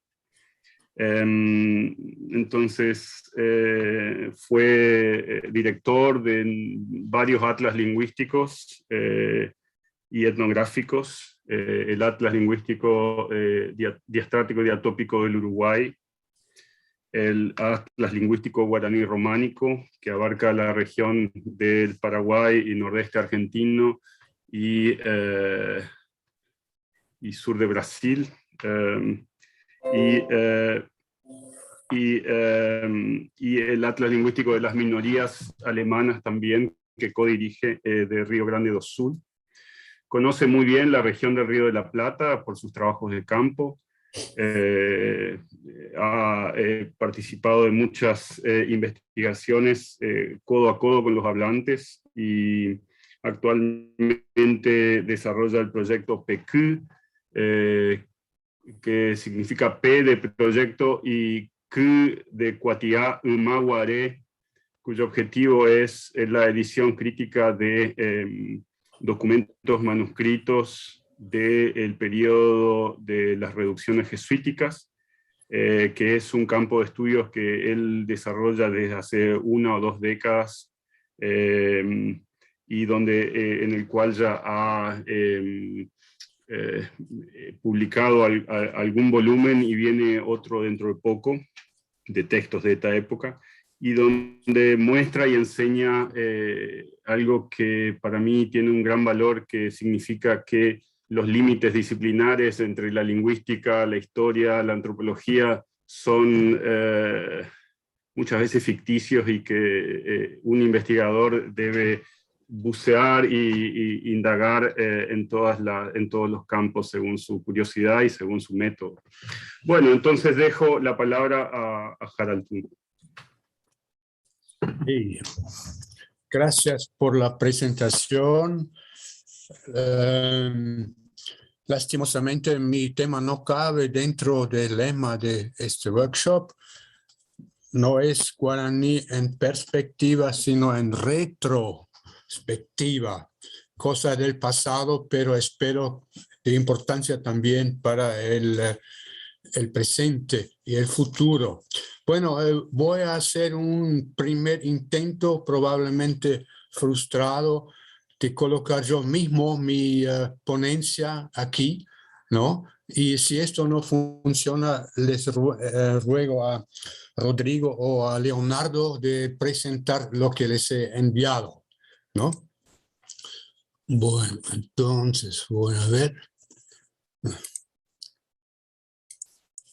Esto funciona. Sí, funciona. Entonces,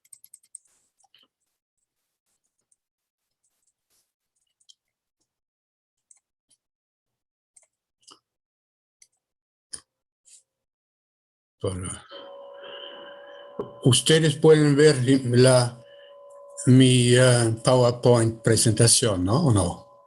Bueno, el tema, y me escuchan, ¿no? ¿O no? Sí, don Thun, Sí, lo único sí. que vemos en una modalidad todavía de escritura, sería bueno que usted en su computadora ponga la modalidad presentación. Ajá, voy a ver cómo es. Está ahí abajo. ¿Abajo está? Si eso es el típico PowerPoint, tiene que estar No. abajo.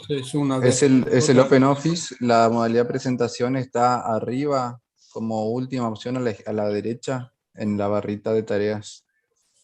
Ajá, yo voy a ver si es esta. Está cerca del signo de interrogación ese. No, pero yo no tengo todo esto. Yo tengo aquí otra cosa no es Microsoft, sino que es Apache, se llama. Y ahí no sé. Bueno. La altura del acento de la I, de guaraníes. Sí. La altura del acento de la I de guaraníes hacia arriba. Ajá. Ahí hay un cartelito. Hacia arriba, un cartelito Ahora que está tiene mejor, unas ¿no? barras. Mejor ahora, ¿no? Sí, no, pero ¿por qué no sube con la flechita arriba de la I con acento? Suba hasta la barra de tareas, o sea, fuera ya del texto, ¿no? Ahí, más arriba, más arriba. Ah, aquí, pero esto... No, bueno. fuera ya del... fuera del mismo esquema de la presentación, arriba donde están los dibujitos del programa. Pero...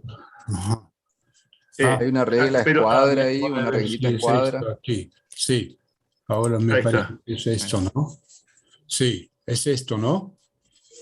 Sí, muy era bien. F5, tan fácil era. Sí, bueno. Entonces, el tema es reacciones guaraníes a la introducción de la medicina europea por los jesuitas. El tema es bastante complejo, tiene varios aspectos. El básico es el aspecto lingüístico, porque nuestro material, nuestras fuentes son casi exclusivamente de tipo lingüístico. Denominaciones y documentación escrita y tal vez oral. Y yo no sé si hay vestigios arqueológicos, por ejemplo, coprológicos. Entonces, ustedes saben que esto es la conservación de excrementos humanos con toda su información genética en una especie de turba que se forma con el tiempo.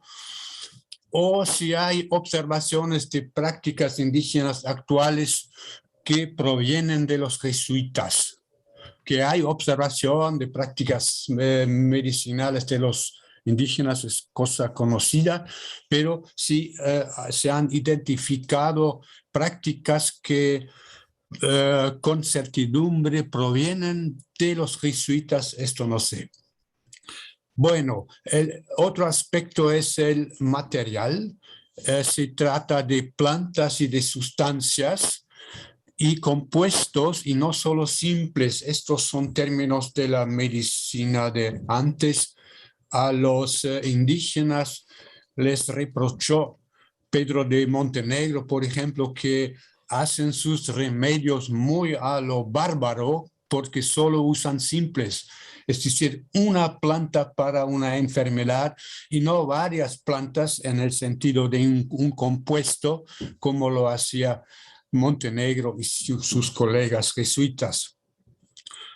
Está el aspecto técnico, es decir, del arte de curar, cómo curar, con qué técnicas y con qué instrumentos.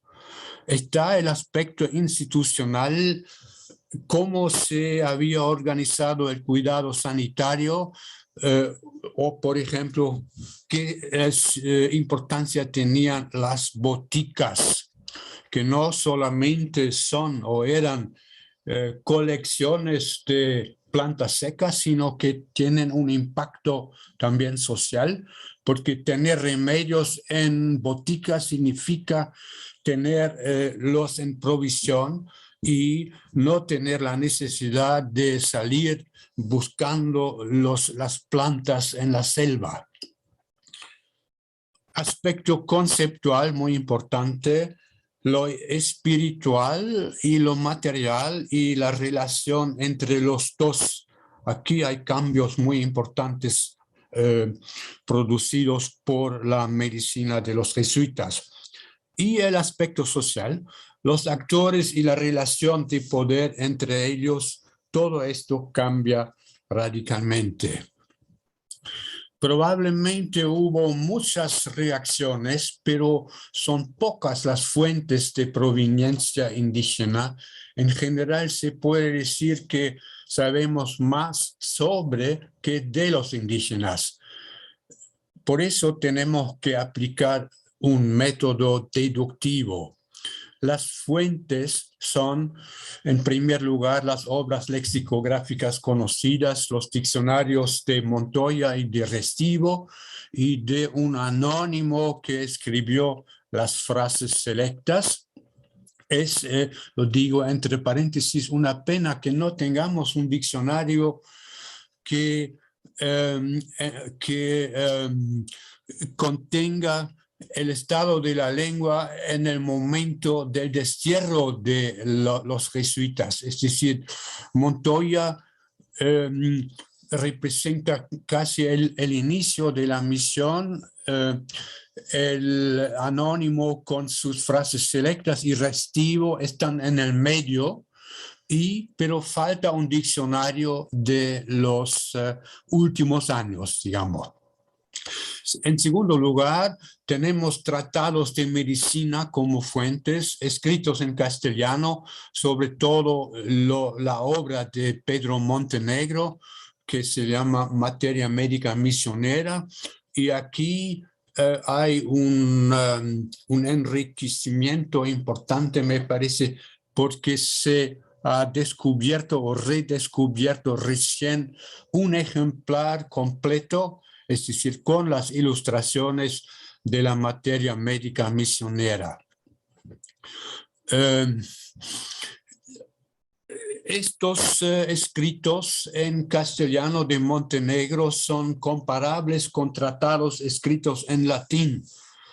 Pisón y Marcgravio, Historia Naturalis Brasiliae. Siempre es un gran problema ver a través de los escritos de los jesuitas el estado de la cultura indígena antes de la llegada de los europeos. A lo mejor los jesuitas describen los procesos que acontecen en el contacto, o ya describen la sociedad indígena transformada por la misión. En el caso de Pisón y de Marcgravio, la situación es diferente, por lo menos no describen tampoco la situación antes de la llegada de los europeos, pero la describen en el momento del contacto, y el contacto no era muy intenso. Tercer tipo de fuentes, los tratados de medicina escritos en guaraní. Aquí está en el centro la obra de Marco Villoldas, que con un título posteriormente dado se llama Pohañana. Existen 3 copias, ninguna es el original, 3 copias no totalmente idénticas, y una fue recién descubierta. Estamos preparando, Leonardo y yo, una edición bilingüe comentada, es decir, traducido el texto al castellano, dentro de un proyecto que se llama Paija Payé, que se está desarrollando entre instituciones de Alemania y de la Argentina. Cuarto tipo de fuentes, descripciones del Paraguay, que en la época se llamaba como provincia jesuítica paraguaya, Paraguay propio con la R en la lengua de la época, y impropio o el Gran Paraguay. Entre otras, tiene importancia capital la obra de Sánchez Labrador, El Paraguay Natural Ilustrado, todavía no publicado completamente, El Paraguay Católico, recién integralmente publicado por Julio Folkenand, y El Paraguay Cultivado, que se consideraba como perdido, pero fue recién redescubierto. La publicación está en marcha por mi colega Joachim Steffen, por Leonardo y por la señora Corina Gramatke, en un proyecto que se llama Rescate del Paraguay Cultivado. Esta trilogía rioplatense de Sánchez Labrador contiene mucha información médica y sobre la sociología de la medicina. En quinto lugar, las cartas anuas. La edición de todas las cartas anuas acabó hace poco tiempo, en el año 2017. Muy importantes el tipo 6, que son manuales para la gestión de las reducciones. Se distingue entre 2 manuscritos conocidos, el así llamado manuscrito Gülich, una edición por mí y por Leonardo, es de próxima aparición. El otro manuscrito fue encontrado en Luján, recién descubierto, y hay también un manual en castellano de Antonio Sepp, algunas advertencias tocantes al gobierno temporal de los pueblos, fábricas, cementeras, estancias y otras faenas. Bueno, a propósito, yo siempre voy a citar en la grafía del original, ¿no? Que no sé, que ustedes van a notar las diferencias en las ortografías. Bueno, también son muy importantes las actas de sínodos y de procesos criminales que analizó, por ejemplo, Daisy Rípolas Ardanás en su artículo Pervivencia de hechiceros en las misiones guaraníes. 8 escritos de indígenas, cartas, observaciones marginales. Existen algunas letras de indígenas, pero las referencias a la medicina son muy pobres. En punto 9, comparación con diccionarios y manuales de medicina modernos en guaraní, que se llama tribal, de Cadogan, por ejemplo, o de Dooley. En último lugar, la reciente digitalización de los documentos del Archivo Nacional de Asunción facilita la búsqueda de cartas de indígenas, etc. Bueno, estas son principalmente las fuentes que he utilizado. Ahora paso al tema de a una visión general de la medicina jesuítica y guaraní. Me parece que están o estuvieron en una relación desigual. Sobre eso he escrito un artículo recién publicado que se llama El saber médico de los guaraníes y la medicina de los jesuitas, transmisiones y transformaciones. Estoy preparando un estudio que se intitula Medicina y coloniaje, holandeses y tupíes, jesuitas y guaraníes. La relación entre las dos medicinas es un proceso de ida y vuelta en las transmisiones, es decir, la información de los guaraníes pasó a los jesuitas y la de los jesuitas a los guaraníes. Esto en cuanto a la transmisión. Pero en cuanto a la transformación, la situación es diferente. Ahí no hubo, pienso, verdadera transformación de la medicina jesuítica por los conocimientos jesuíticos. Había aumento cuantitativo, pero ningún cambio cualitativo de teorías, por ejemplo. No es así la situación en cuanto a los guaraníes que recibieron la medicina jesuítica, que produjo una profunda transformación. El cómo de la transmisión del saber médico de los guaraníes a los jesuitas es, a mi modo de ver, un caso de extracción. No es en principio otra cosa que extraer el oro o la plata en Potosí, que lo que ocurrió con los guaraníes y sus conocimientos médicos. Hubo extracción por parte de los jesuitas. El cómo de la transformación, es decir, entre los jesuitas, es de tipo imposición. Nuestro tema aquí es la reacción indígena a la imposición de la medicina jesuítica. El método que vamos a aplicar es la comparación de lo que se llama la normativización y de la normalización.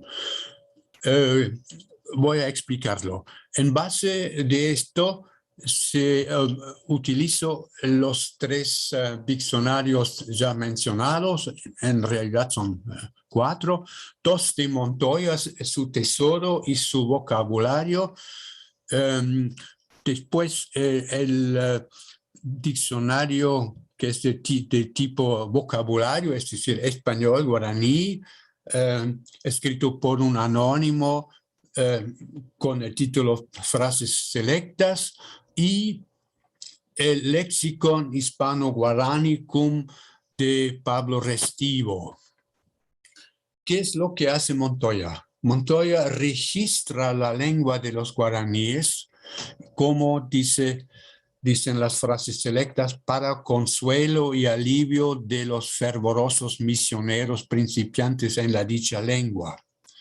Es decir, registra, pero también propone neologismos para conceptos, usos y cosas de Europa nuevos para los indígenas, sobre todo conceptos de la región católica. Esto de proponer neologismos en guaraní, en la mayoría de los casos, pero también a veces en castellano, se puede llamar con un término que proviene de la sociolingüística catalana, normativización. Se escriben en un diccionario formas que, según su autor, deberían utilizarse para estas cosas nuevas. Las frases selectas y Restivo documentan 3 a 4 generaciones más tarde cuáles de los neologismos han sido aceptados por la comunidad de los hablantes. Lo mismo lo atestiguan los manuales escritos en guaraní, que son obras prácticas destinadas a funcionar en lo temporal, de importancia capital para los pocos jesuitas que a veces entre 2 personas tenían que administrar, organizar la vida de miles de guaraníes. Entonces, obras prácticas. Y esto, lo que están haciendo los diccionarios y los manuales, sobre todo de Villoldas, se puede llamar normalización, es decir, algunas, pero no todas, de las propuestas de Montenegro entran en el uso común, son testigos de esto, estos diccionarios y los manuales escritos en guaraní. El mismo Montoya sabe de sus posibilidades restringidas, dice, por ejemplo, subvoque caraí, astuto mañoso, vocablo con que honran sus hechiceros universalmente, y así lo aplicaron a los españoles y muy impropiamente al nombre cristiano y a cosas benditas. Y así no usamos de él en esos sentidos. Es decir, no le gusta el caraí, quiere imponer en el vocabulario, y muy a pesar suyo, porque son hispanismos, cristiano, Cristi Rejeguara o Ibaptizapure. De estos, tal vez el primero cristiano se ha impuesto, se ha aceptado, los 2 otros no. Entonces son ejemplos de los 2 últimos de una normativización frustrada que no llegó a la normalización. Entonces, aspectos de la medicina jesuítica impuesta a los guaraníes reducidos. Primero, introducción de nuevas plantas y sustancias con sus denominaciones hispánicas aceptadas. Cito de Villoldas, Cardo Santo, evidentemente un hispanismo, Poríramo, Toiporuca, manzanilla, otro hispanismo ricue, Coterán verbena, otro hispanismo ricue, Coterán orégano, hispanismo borraja ricue. Si no hay cardo santo, sé que se utilice el zumo, el jugo de la manzanilla o de la verbena o del orégano o de la borraja. Repito, el hecho de que en un manual práctico, en este caso el manual de Villoldas, que en este manual se encuentren hispanismos significa con gran probabilidad que estas eran las formas utilizadas. Un indicio de la aceptación es el sufijo ya, con el sentido de así llamado. Por ejemplo, moja porombo guejivae purgaya. Los remedios depurativos llamados purga. Este ya llamado puede tener dos sentidos. Uno es lo que todos llaman purga. El otro puede ser más un imperativo o un exhortativo que vamos a llamar. En los dos casos se implica una aceptación más o menos segura por el colectivo de los hablantes. Hay neologismos en guaraní rechazadas. Esta es otra reacción. Aceptar o rechazar. Para trigo, trigo es también una planta que se usa en la medicina. Montoya en el Tesoro propone abatimirín, pero Restivo dice trigo idem. Esto quiere decir, bajo el lema trigo, la forma que corresponde al guaraní es la misma, trigo. Dicen también trigo. Para cebada, Montoya en su vocabulario dice abatimbuku, pero Restivo otra vez cebada idem. Guash, en su diccionario para el guaraní paraguayo moderno, dice abatiriku, formado de abatí más mirín más pucú, pero es neologismo y me parece que es de poco uso en el guaraní paraguayo actual. Se dice ahí también cebada. Hay también sustancias como aguardiente, azúcar, alumbre, azufre. Para azufre, Sánchez Labrador propone itayú, piedra amarilla, y piedra lipes, que figuran tal cual en el manual de Villoldas, así que tienen cierto grado de integración en el vocabulario. Hay formas guaranitizadas fonéticamente, como ya vimos, manzanilla y naranja, es decir, el fricativo G del español naranja fue sustituido por una oclusiva K, así probablemente les sonaba a los guaraníes que no tienen en su inventario fonético esta fricativa G. Ciboy, que es cebolla. También hay casos de adaptación semántica. Montenegro dice, hablando del poleo, no hay ni uso ni tampoco nombre suyo entre los indios, solo le llaman Ka'a y Aqua, que sería Huacuá en guaraní paraguayo moderno, que quiere decir hierba olorosa. Pero van tomando su nombre de poleo, viéndolo usar y sus buenos efectos y virtudes. Es decir, se produce una especialización con los usos aprendidos de los médicos jesuitas.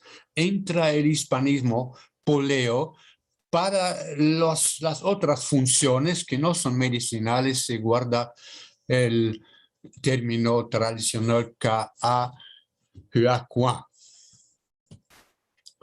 Se crean también formas híbridas con gran probabilidad por los mismos indígenas, como dice, no, aquí hay un error en toro Ka'a, que el indio llama así por ver que los toros, bueyes y novillos la buscan y la pasen. No es Montoya, es Montenegro. Otra forma híbrida, Ka'a, que es hierba de la cabra, Ka'akurusu, hierba de la cruz, o bien calcos, en grafía de Montenegro, Tupassu Ka'a, hierba de la Madre de Dios. Y está también el caso de neologismos independientes del castellano, es decir, llega una cosa nueva, en este caso una planta que es la arveja, que fue introducida por los europeos en esta zona de América. Y dice Sánchez Labrador en su Paraguay cultivado, en guaraní, Piraresa y Cumanda Rui, lo que sería ojo de pez o de pescado y frijol que aguanta el frío. Se introducen nuevas medidas en el ámbito de la medicina como PTIN vaso, ACIPO tal vez utilizado, pero ahora con una especialización, un puñado de hojas, por ejemplo, cucha, en el sentido de cuchara, 11-12, con el sentido probablemente de una docena. Y se introducen nuevos instrumentos, la ventosa, la lanceta y el cuadripoti, que va a ocuparnos más detalladamente más tarde. Cito de Villoldas, lanceta coteran kusepupe toyahrapa hajurasuae. Con la lanceta o el cuchillo se corta toda la vena o el nervio enferma. Se introducen también nuevos conceptos fisiológicos, todo esto para la formación de indígenas como enfermeros, para poder actuar de manera eficaz. Tenían que tener un conocimiento básico de la fisiología del cuerpo humano. Por ejemplo, corazón, que está presente hasta hoy en el guaraní paraguayo, evocó ñan de corazón agui o se mocoin tuvi riru, escribe aquí guasú, petin o acatua cotuegui, hay amboae o tutuva o asu cotiegui, que es en castellano: de nuestro corazón salen dos grandes recipientes de sangre, uno está pulsando, literalmente temblando, hacia el lado de la derecha, el otro hacia el lado de la izquierda.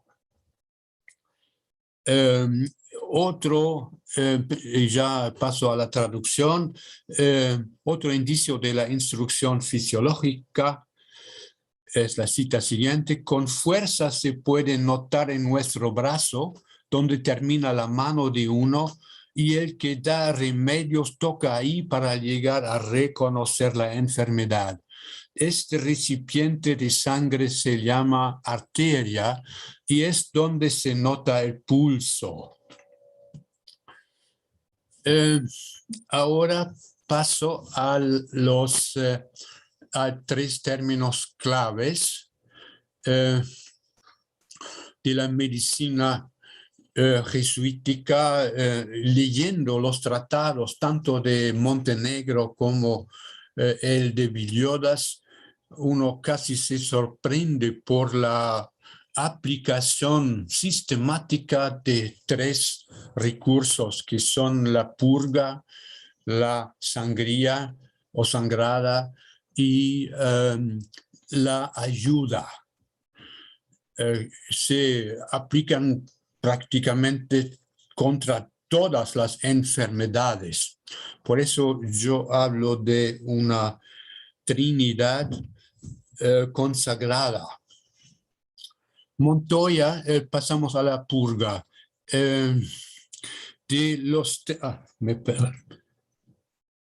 No, está bien. Entonces, Montoya explica purga por Poromboye y Pohangui. que Restivo no registra, es decir, otro caso de normativización frustrada que no termina en una normalización. Restivo da purga y expresiones descriptivas que no son términos definitivos constantes, como moja poromboguejivae, remedio que lo hace bajar todo. Entonces, esto es descriptivo, no es definitivo. Villioras usa purga. Purga nyote toi puru eme mitanga momara ingui. No apliques la purga a los niños porque les hace daño. Es interesante que purga se conserva como hispanismo, paralelismo a purgatorio, que está en oposición a Uvaga en guaraní, cielo, paraíso, y Añarita, infierno, literalmente lugar del diablo. Entonces el purgatorio y la purga se denominan con hispanismos. ¿Por qué? Una hipótesis puede ser que el hispanismo se guarda por la gran frecuencia del tratamiento o porque se interpretaba como purga a la española, una cosa especial, como vimos en el caso del poleo, ¿no? Que es denominación de la planta que se usa en los tratamientos aprendidos de los jesuitas. Sangría. No se usa en textos en guaraní sangría o sangrada, sino exclusivamente el neologismo con base del guaraní. Este es un caso de neologismo aceptado. Su forma es tugui más mo más se. Sangre, hacer, salir, literalmente. Montoya propone toda una lista de expresiones descriptivas como ahayukutu, yo pincho su vena, pero no el tipo tugui mose. Es decir, otra vez, las propuestas de Montoya no se recibieron por la comunidad de los hablantes. Restivo indica o señala las dos formas, ahayukutu, yo corto su vena, y ahuiguimose, yo hago salir su sangre. En Villioras está solo ahuiguimose.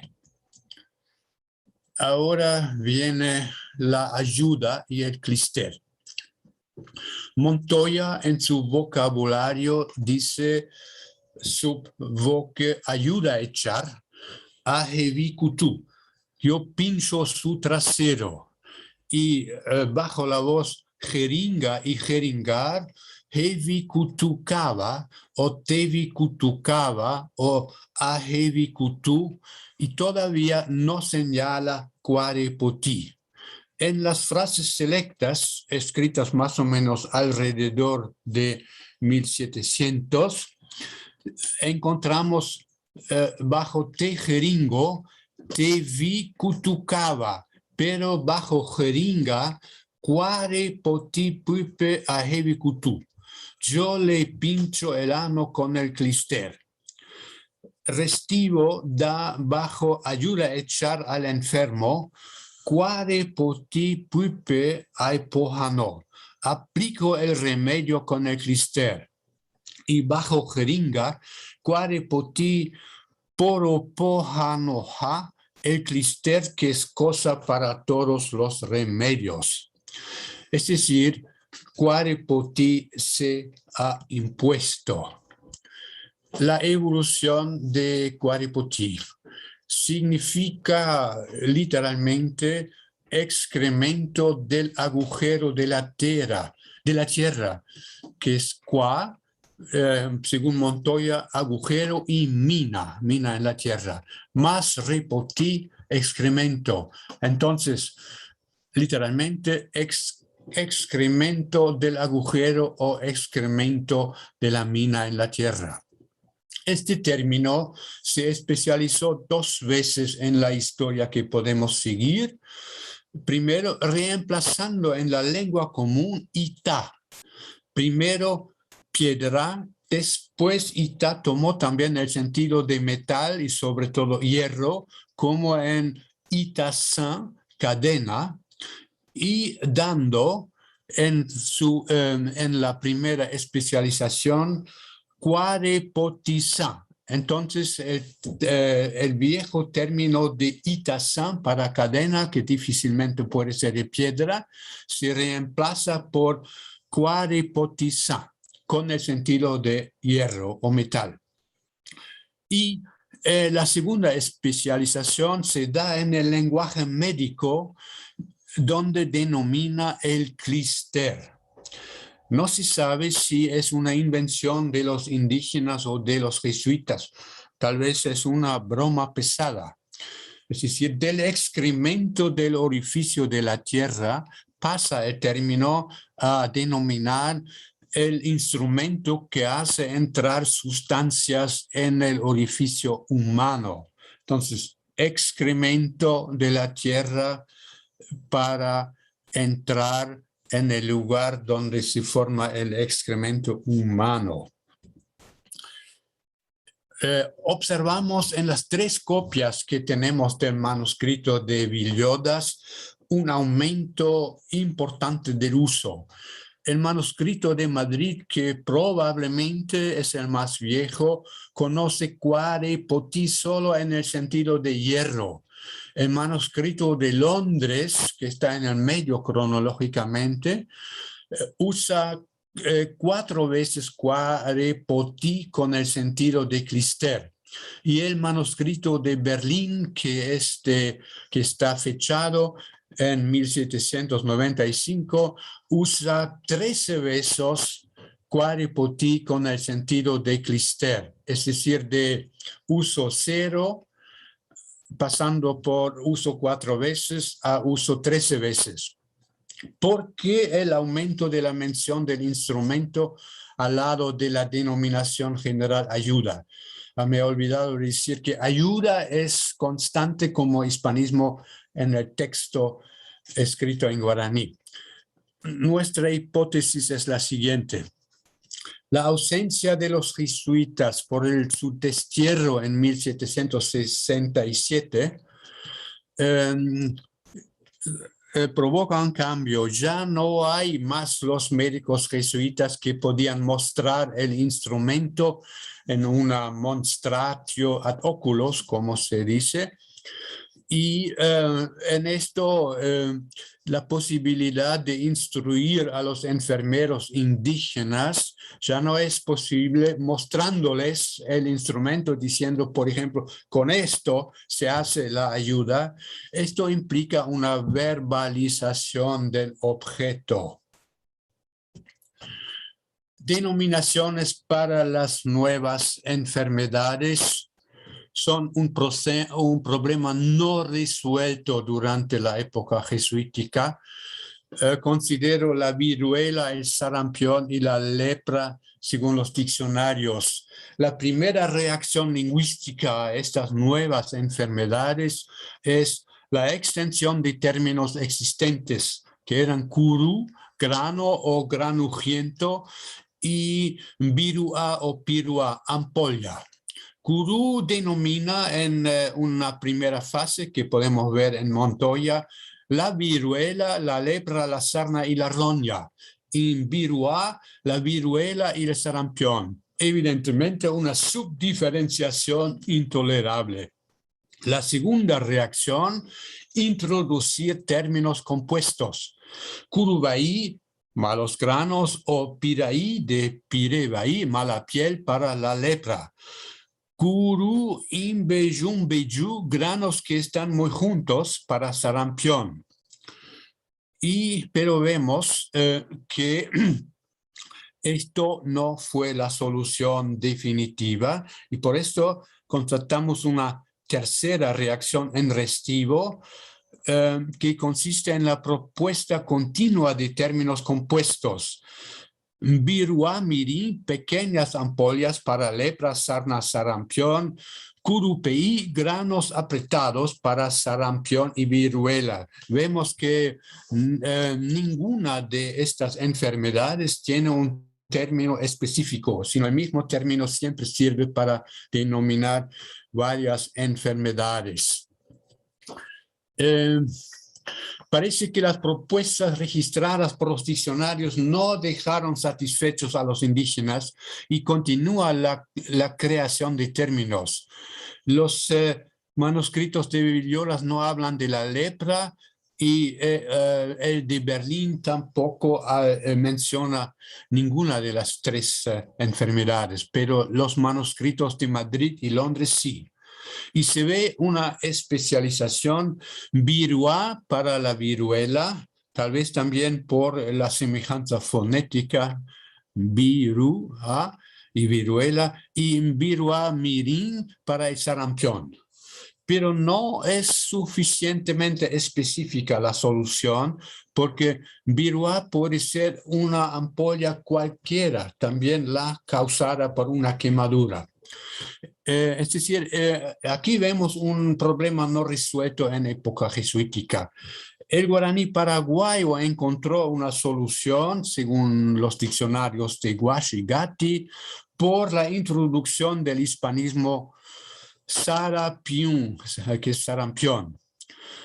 Y ahí la cosa es así, sarampión, curú o viruá para la viruela y aipoché, curubaí, baasuguazú para la lepra. Ahora vamos a ver un pequeño trozo del diccionario, del manuscrito de Luján, que es uno de los dos ejemplares que tenemos o de los que sabemos de manuales escritos en guaraní y en diálogos para la gestión de lo temporal. Entonces, obras prácticas para preparar a los jesuitas recién llegados para la administración práctica de las reducciones. Harald, le recuerdo que les quedan más o menos 5 o 10 minutos. Bueno, entonces sí, no voy a leer esta cosa, sino solo dar el resultado, la interpretación. Se ve aquí una división del trabajo. Lo espiritual es asunto del padre, lo material asunto de los enfermeros indígenas. Se usan técnicas europeas, el clíster y la sangría, y remedios en parte indígenas como el caaré. Hay cierta autonomía de los enfermeros para el diagnóstico y los remedios. Paso al último capítulo, aspectos sociales y del poder. El médico tradicional guaraní llamado Pajé es guía espiritual y con frecuencia también jefe político.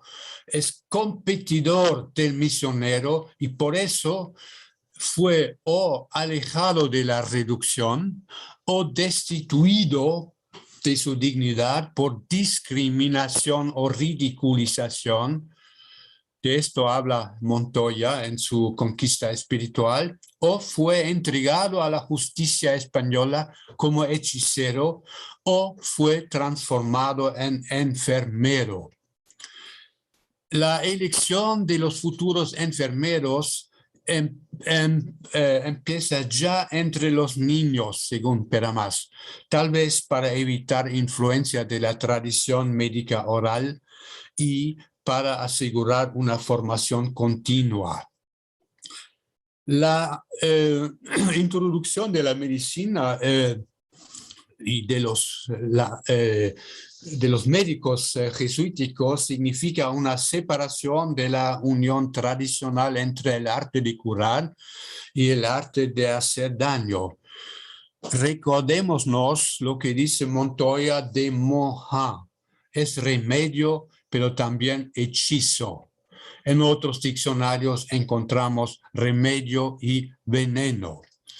Esta combinación de de curar y de hacer daño se describe con muchos pormenores por Pisón y Marcgravio, que no podían entender y menos aprobar esta combinación. Se les produjo algo como un choque cultural.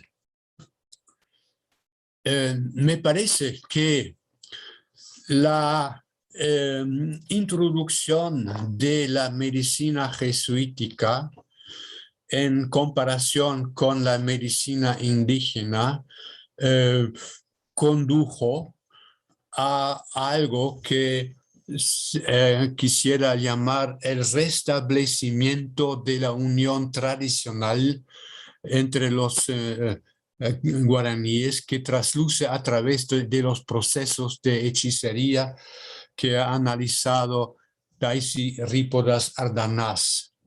Es un caso claro de no aceptación de una figura social jesuítica. Según Sánchez Labrador, los payés indígenas ejercían su poder más por el temor que sembraban entre sus súbditos que por el bien que hacían por la eficacia curativa de sus remedios. Me parece que lo mismo, si analizamos, digamos, fríamente la cultura jesuítica, me parece que lo mismo pasa con los jesuitas. Los jesuitas y también los médicos inspiran el temor de los castigos en el más allá y combinan el terror con un tipo de remedios que se reservan ellos, porque no toda la medicina pasa a los enfermeros, una parte queda en las manos de los jesuitas, y es la curación por el rezo o el tocar una imagen o reliquia de un santo, preferentemente del santo de la casa Ignacio de Loyola. Las cartas anuas dan muchos ejemplos de esto. Cito aquí algunas páginas, es decir, curación milagrosa de un indígena a través del acto de tocar una imagen o una reliquia santa. Esta es la medicina que se reservan los jesuitas, y para mí está combinada con el otro lado de la introducción de la religión católica a través del miedo que inspiraban sobre todo a los niños y a los jóvenes, miedo de los castigos en el infierno. En ese sentido, la competencia indígena y jesuítica implican también la doble cara de la medicina, es decir, inspirar temor y curar. Y en ese sentido quisiera modificar, y con esto termino, la teoría o la hipótesis de Rípodas que dice que el hechicero y el jesuita paralelamente cumplen sus funciones entre los guaraníes. Con esto ella quiere decir que son complementarios. El hechicero sería representante del mal y el jesuita del bien o de lo bueno.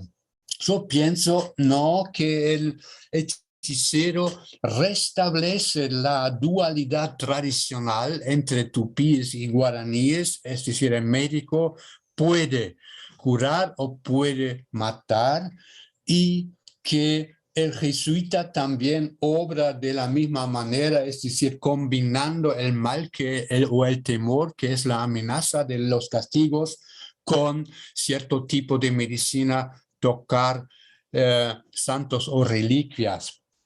Entonces, los dos son paralelos en el sentido porque ambos realizan las dos caras de una misma medalla. Bueno, con esto termino.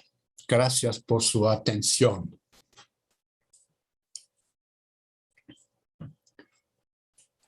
Muy bien, muchas gracias, Harald.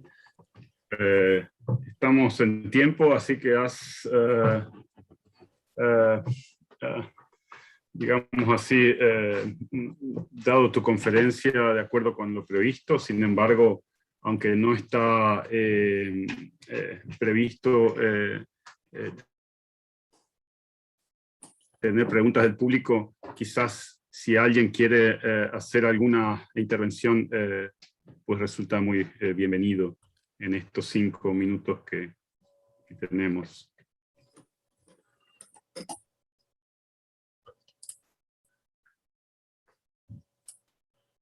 Entonces dejamos abierto el espacio para alguna pregunta.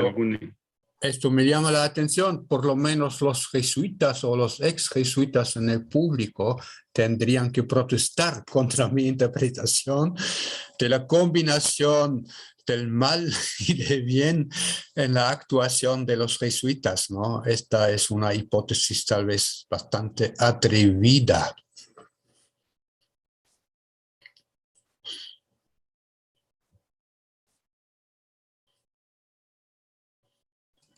Se ve que lo están meditando o asimilando. No se sintieron aludidos.